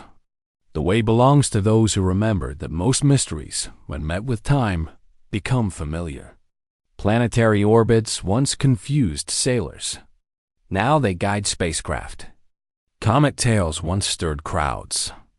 Now we track their dust and predict a rain of meteors with minutes to spare. The unknown shrinks when we keep it company.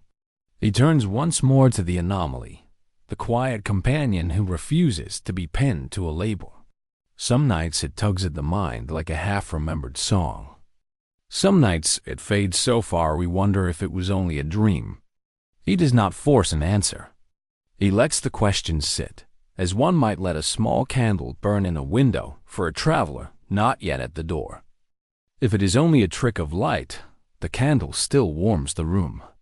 If it is more, the door is easy to find. The sky leans in, and the cinematography of the hour softens. A comet crosses the far edge of a frame, an ancient traveler with a frozen heart and a tail of vapor that blooms like pale smoke. A satellite glides with a measured pace, then dims as it slips into Earth's shadow. The spectrograph whispers its lines. The telescope breathes as glass finds equilibrium with the air. Every instrument is a listener. Every listener is an instrument. The boundary between them blurs in the cradle of silence. What reply could we send, if reply is needed? He imagines a soft signal, not louder than a breath. A slender beam that says only, here. Not a boast. Not a demand. Just coordinates of kindness and the timestamp of a small world that learned to measure before it learned to dream, and then learned to do both with care. The signal would carry a piece of us, the lazy curl of radio from a quiet town, the heartbeat of a station that watches weather, the rhythm of oceans that turn under the moon. He pauses, and the film lingers in a wide shot. A field, a deck, a balcony railing cooled by night. You might be in any of these places. You might be nowhere near them, and yet the sky is above you all the same. He lets the words dim. The compass remains simple, the way most true things are. Measure first, imagine second. Stay humble always. Keep the anomaly as a companion, not a prophecy. Let the mind be steady as the earth in its orbit, and the heart unafraid to glow. In that still frame, the stars feel near, like patient friends. Somewhere, a farmer closes a gate, a sailor folds a map, a city dreamer turns out a light. The universe hums on, neither urgent nor cruel. And as the last line of the night settles, one could almost believe that the quiet itself is listening back, the gentle sense that a soft answer is forming. And in its forming, a secret waits in the drifting dark. They decide to speak softly, not with trumpets, not with burning letters across the sky, but with careful taps on the dark little radio pips matched to the ticking hearts of pulsars, and brief optical flashes no brighter than a firefly's wink. A message that feels like a hand resting on cool water, curled and still, so any ripple is small and kind. The plan builds in the hush that follows wonder. First, they choose a rhythm borrowed from the cosmos. Certain pulsars spin like perfect clocks, sweeping beams through space many times a second. The team uses those beats as a metronome. Their signal will arrive between the pulses, like a quiet word spoken during a pause. If someone listens there, they will notice the tiny difference, a note that does not belong to the star. Energy is precious. That truth sits at the center of every page. A transmitter can shout, but shouting wastes strength and invites confusion. So they design a whisper. Radio bursts last only fractions of a second, spaced widely, never enough to warm a single grain of dust. Optical flashes come and go even faster, short blinks from a modest laser and a well-shaped mirror, no wider than a coin held up at arm's length against the sky. They avoid bold promises. They offer a greeting. In the message there is no prophecy, no map, no answer to riddles not asked. It says only, "Hello, we noticed your path. We hope your journey is gentle." The words are not literally words at all, of course. They are intervals and counts and a pattern that repeats. But the feeling behind it, the choice to be polite guides every detail. The path matters. The traveler, whatever it is, moves through the luminous haze like an ancient arrow slipping across the night. To align with it, the team plots the trajectory with patient care. Velocity, angle, uncertainties. They sketch a corridor through space wide enough to allow for errors, but narrow enough to stay meaningful. The message will travel along that corridor, as if laid upon a dark river that carries it forward. Telescopes must act as one body. On the radio side, a small array spreads across quiet valleys, dishes turning in unison. On the optical side, a few observatories share the work. One in a high desert where the air is steady, one near a coast where nights run cool and clear, one on a plateau that knows winter stars. Each keeps time with the same atomic heartbeat, checked and rechecked until the seconds snap into place like beads on a wire. Earth itself frames the attempt. Our planet spins, bringing each side into and out of view. The corridor rises, crosses the meridian, and falls night after night, like a tide. The team composes a schedule that respects that rhythm. There are windows when the line of aim clears the horizon and the air is least troubled, when the sun is far below and the moon is kind. During those windows, power flows. Outside them, the system rests. Because they honor limits, the equipment sleeps between breaths. Capacitors fill, then release. Batteries sip rather than gulp. Cooling stays quiet, fans low and slow. No part of the plan wants to dominate the sky. All of it wants to be a guest, careful with the house and mindful of the hour. A soft glow on a control panel, a low hum in a warm rack, a laboratory bedtime. The pattern rides on simple numbers. 5 short pips, a pause. 3 long, a pause. 5 short like the rhythm of an old story, or the way waves find shore and then slip back. The same pattern appears in the optical flashes. 1, 2, 3, pause. 1, 2, pause. Then again from the top. Anyone who has ever counted steps in the dark would recognize a meaning. Anyone who has ever listened for a friend would hear a tension behind it. They do not try to prove anything. They do not try to stake a claim. Instead, they imagine the traveler as a stranger passing on a road. You do not leap into the lane.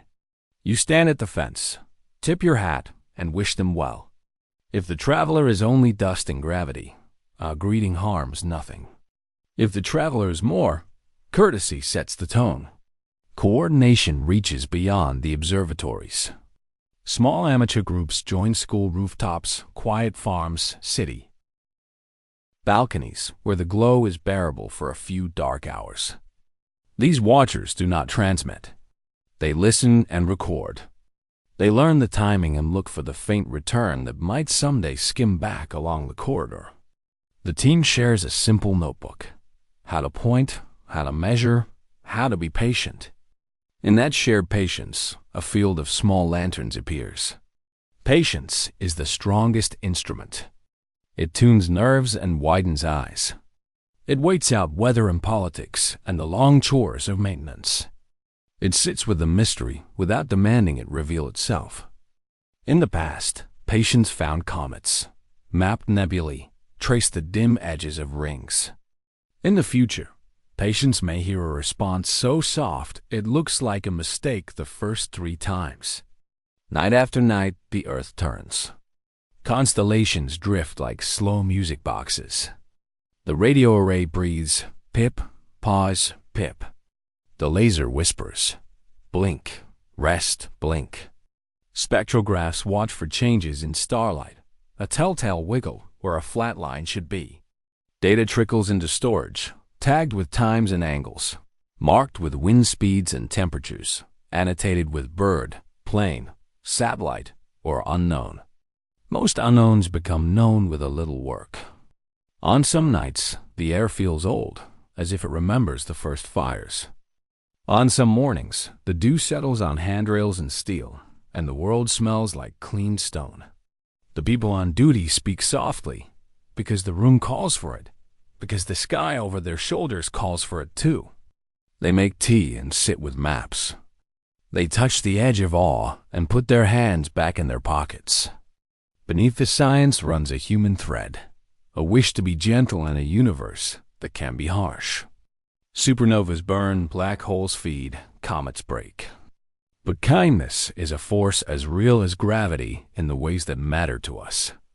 A careful signal says, we are capable of restraint. We can choose to be small on purpose. We can choose to greet rather than to grab. If an echo ever returns, it will be faint, maybe a mirror of the pattern shifted by distance and motion, maybe a shimmer tucked between the pulses of some far pulsar we have not yet measured well. The team plans for that too. Algorithms learn the cadence. They expect delay, years, decades. They expect uncertainty. The search box on the screen is wide, but not endless, like a window you open just enough to feel the night air. Some say it is foolish. Why send anything at all? Why not remain hidden behind our blue curtain? The team's answer is simple and spare.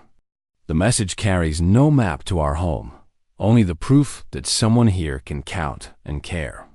If there is a risk, it is held low by scale. If there is a gain, it is measured in hope. And hope has weight. It keeps hands steady when screws are small. It keeps eyes clear when graphs look empty. Hope makes a long winter feel like a necessary chapter. It is not blind. It knows how to read an instrument and demand a second check.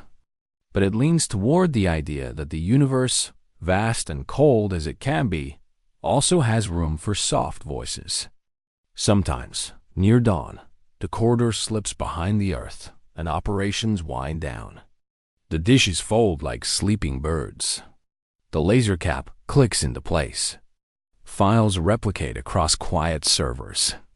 Someone turns off a task light and watches the afterimage fade, a tiny nebula that shrinks and melts into the ordinary dark.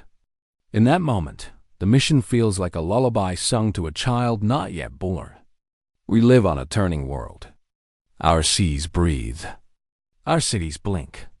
Our deserts hold their heat and then release it back to the night. In this moving cradle, the team keeps its pact with caution and wonder. They speak when the sky invites them. They fall quiet when it does not. They trust that meaning, if it exists, does not need a shout to find its way. So the plan continues. Careful, brief, aligned with a path that may belong to nothing more than dust and gravity. The instruments know their parts. The people know their reasons. Somewhere out along the traveler's line, the message joins the ancient traffic of starlight and stray particles and forgotten echoes. It goes without weight, like a wish tied to a low wind. And then the world turns again. The corridor will rise once more. Another window will open, thin as an eyelid. A hand will hover over a quiet switch, and the greeting will flow again, small and kind. The sky may answer, or it may not. Yet even in the vast hush, the act of speaking gently leaves a trace, like a soft footprint on lunar dust that no breeze can erase. The arrays rest. The screens dim. The people step outside into the mild cold and look up, not for proof, but for peace. Above them, the stars are the same steady as old friends, sharp as frost. Somewhere, the traveler moves, unseen. The whisper follows behind, unhurried and harmless, and the silence deepened. Yet hidden in that silence was something waiting to be understood. The night opens like a slow breath. Cloudless, wide, patient. He stands beneath the soft glow of the Milky Way, and the camera floats with him, lifting as if from a quiet shore. Stars gather into a river of frost. Dark lanes of dust cross that river like drifting shadow, and the whole sky feels both fragile and timeless, ancient and still, yet always in motion. In this calm, the story eases toward its final shape. Not with noise, not with proof slammed on a table, but with the tender rhythm of waiting. He has learned that answers rarely arrive on schedule. Months pass. Years slip by in the cradle of silence. A reply, if one exists, may need lifetimes. He knows this now. The cosmos has never rushed for us, and it will not start tonight. Instead, it offers a steady pulse of starlight and a lesson in careful seeing. What looked like a warning becomes something gentler, something that asks for patience and skill. The pattern that seemed to vanish those faint signals, those almost messages, turns out to be a mirror for our own desire to know. The camera drifts forward. A telescope dome turns with a soft mechanical hush, following a trajectory set hours earlier. Motors whisper. The spectrograph inside hums, sifting starlight into fine ribbons of color. On the screen, lines appear and settle, the chemical handwriting of the universe. He had watched these lines before, night after night, trying to catch the shape of an anomaly. He now understands that the anomaly was not a single event, but a practice. It asked him to be careful, to remove the noise, to watch how orbit and dust and even tiny meteors can blur truth into illusion. It asked him to become the kind of watcher the sky deserves. Above, the Milky Way is a city seen from a great distance. Clusters glimmer like neighborhoods. Clouds of gas billow like quiet parks. He imagines every star as an address where someone could someday open a window. The lens moves through a nebula, a pale rose of hydrogen and helium. New suns are forming inside, invisible to any ordinary glance. Their light presses outward, sculpting the haze into pillars and arcs. It is a nursery of fire wrapped in a gentle veil. He narrates softly that stars are born here, and have been born here long before humans ever looked up. The nebula does not hurry. Its clock is measured in millions of years, and still, it keeps perfect time. A pulsar spins in the darkness beyond. It blinks with the precision of a heartbeat, lighthouse steady, sweeping a beam again and again across the emptiness. Once, in the past, astronomers wondered if the first pulsar meant visitors, a messenger tapping from the dark. They later learned it was a collapsed star, a remnant with incredible order. The answer did not remove the wonder. It made it deeper. To him, the pulsar is a reminder. Even the most unexplained signals can have natural origins, yet carry the same awe. The cosmos can be both mysterious and honest. It can be a harbinger without being a threat. The camera floats onward, out of the dust of the nebula and into the crowded arms of the galaxy. He speaks of comets, those ancient travelers that arc through our neighborhood, streaking cold and bright. Each comet follows a long orbit, a path written by gravity itself. From certain angles, their tails look like brushes of light painting the dark. He remembers late nights tracking one comet's trajectory across a field of stars, how it seemed like a thought moving slowly through a mind. He remembers the thrill of finding it again just where the math said it would be. Now the film turns to an exoplanet sunrise. We do not land. We drift silent, respectful, aghast. A horizon curves like the edge of a pearl. A small star lifts, and light spreads across a violet sky. Thin clouds peel into gold. The spectrograph, in his voice, explains the faint signature of water vapor, the hint of methane, the fingerprints of a world. Somewhere, winds move over a plain of unknown rock. Somewhere, a distant sea might dream of a shore. He says you can feel the warmth even though you cannot touch it. You can hear the gentle hush in your mind, even though no sound crosses the vacuum. In the glow, you remember, this is a real place under a real sun. It is not ours, but it belongs to the same story. He returns in thought, to the vanishing pattern, the almost message that taught him to watch more closely. It turned out to be motion through dust, signals nibbling at the edge of perception, the interference of meteor trails. The small forgetting of tired eyes at 4 in the morning. Orbit, dust, meteor, memory. Woven together, they made a gentle veil that looked like meaning. But stripped of haste, the veil became a guide. It showed what to remove, what to keep, what to test again when the mind is fresh and the instruments are calm. The lesson is not that mystery disappears. The lesson is that mystery asks us to be better. He remembers how science moved through all of this steady and kind.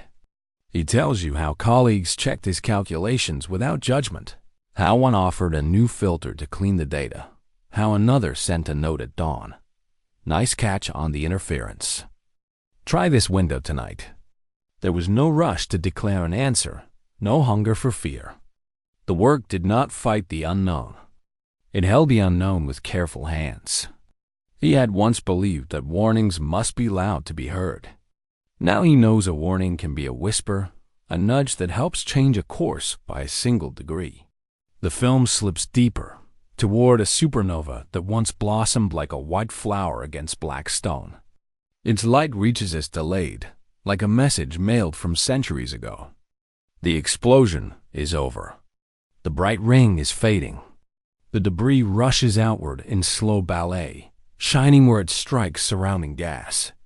He speaks softly of heavy elements forged in that blast, calcium in your bones, iron in your blood, gold in a ring you might someday wear. The lullaby of the supernova is not a contradiction. It is a truth about scale. Even great violence, seen from this distance and this time, becomes a lesson in making and unmaking. The star's final act is to seed possibility. The glow dims, but it leaves a gift in the dark. Back on Earth, the telescope keeps watch. A shutter clicks. A mirror breathes. He thinks of memory, of how the night sky becomes a map inside the mind. Picture the first time you saw the Milky Way without city lights, how your eyes adjusted, how the band appeared not all at once, but in layers. First a gray mist, then a million points. He knows that memory works this way too. True seeing often takes time. The more you look, the more you find. The more you slow down, the more the unexplained becomes a shape you can hold. He speaks in second person now, gently. You are part of this. Your eyes, your breath, your own long arc of questions. You are human, and that is not small. In the dark, your mind strings stars into lines and calls them patterns.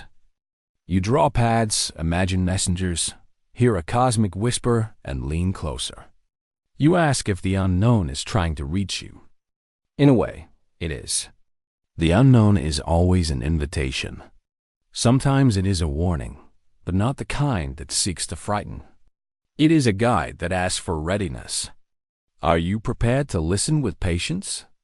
Are you willing to change if a new fact, like a new star, appears at the edge of your map? He has spent nights where answers felt far away. He has also had nights where the question itself was the gift. The skies do not owe him closure. Yet they often give him something gentler. Perspective. He recalls how ancient navigators trusted starlight to cross oceans. They did not know every reef or storm, but the sky made a frame for courage. In that same way, science frames our courage now. It keeps the worry from running wild.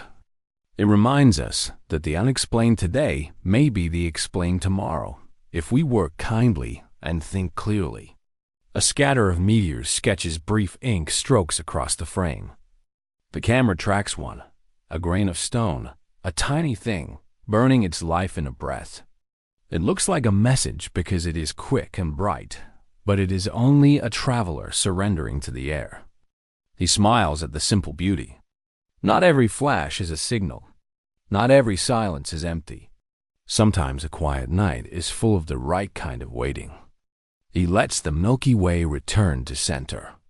Its soft glow is a comfort now, not a question that bites. Dust lanes twist like rivers under moonlight. Star clusters burn like small towns on a winter plain. He plays a recording of radio waves shifted into audio gentle hisses and pings from deep space, so that you can hear how silence is never quite silent. The sound is thin but steady, like rain far away. Sleep gathers at the edges of the frame. He offers one last thought. Is a warning only a warning if we are unprepared, or can it be a guide? He does not answer. He lets the question rest like a warm stone held in the palm. He believes our patient curiosity is part of the answer, our choice to look longer, to measure better, to talk to each other with care. He believes kindness is a form of intelligence, and that science, done well, is kindness in action. It slows our fear. It keeps our eyes clear. The film leans toward quiet. The telescope closes for the night. The spectrograph powers down. Outside, the Earth turns under the stars, and the stars turn above us. Though both motions are true only from where we stand. He has walked through nebula and pulsar, past an exoplanet sunrise, to the edge of a fading supernova like a lullaby. He has learned the universe is not trying to frighten us. It is trying to be itself vast, honest, beautiful. If you are drifting towards sleep now, Let the sky be a blanket, not a burden. Let the mystery be a gentle companion. In your mind, step into that meadow of starlight one more time. Feel awe without urgency. Keep the question with you, like a compass you do not need to use yet. The night holds the answer, and so does patient curiosity. The glow thins at the horizon. The camera loosens its hold. The universe hums its long, quiet answer soft enough not to wake you, strong enough to remain while, somewhere just beyond the edge of sight, the silence deepened. Yet hidden in that silence was something waiting to be understood.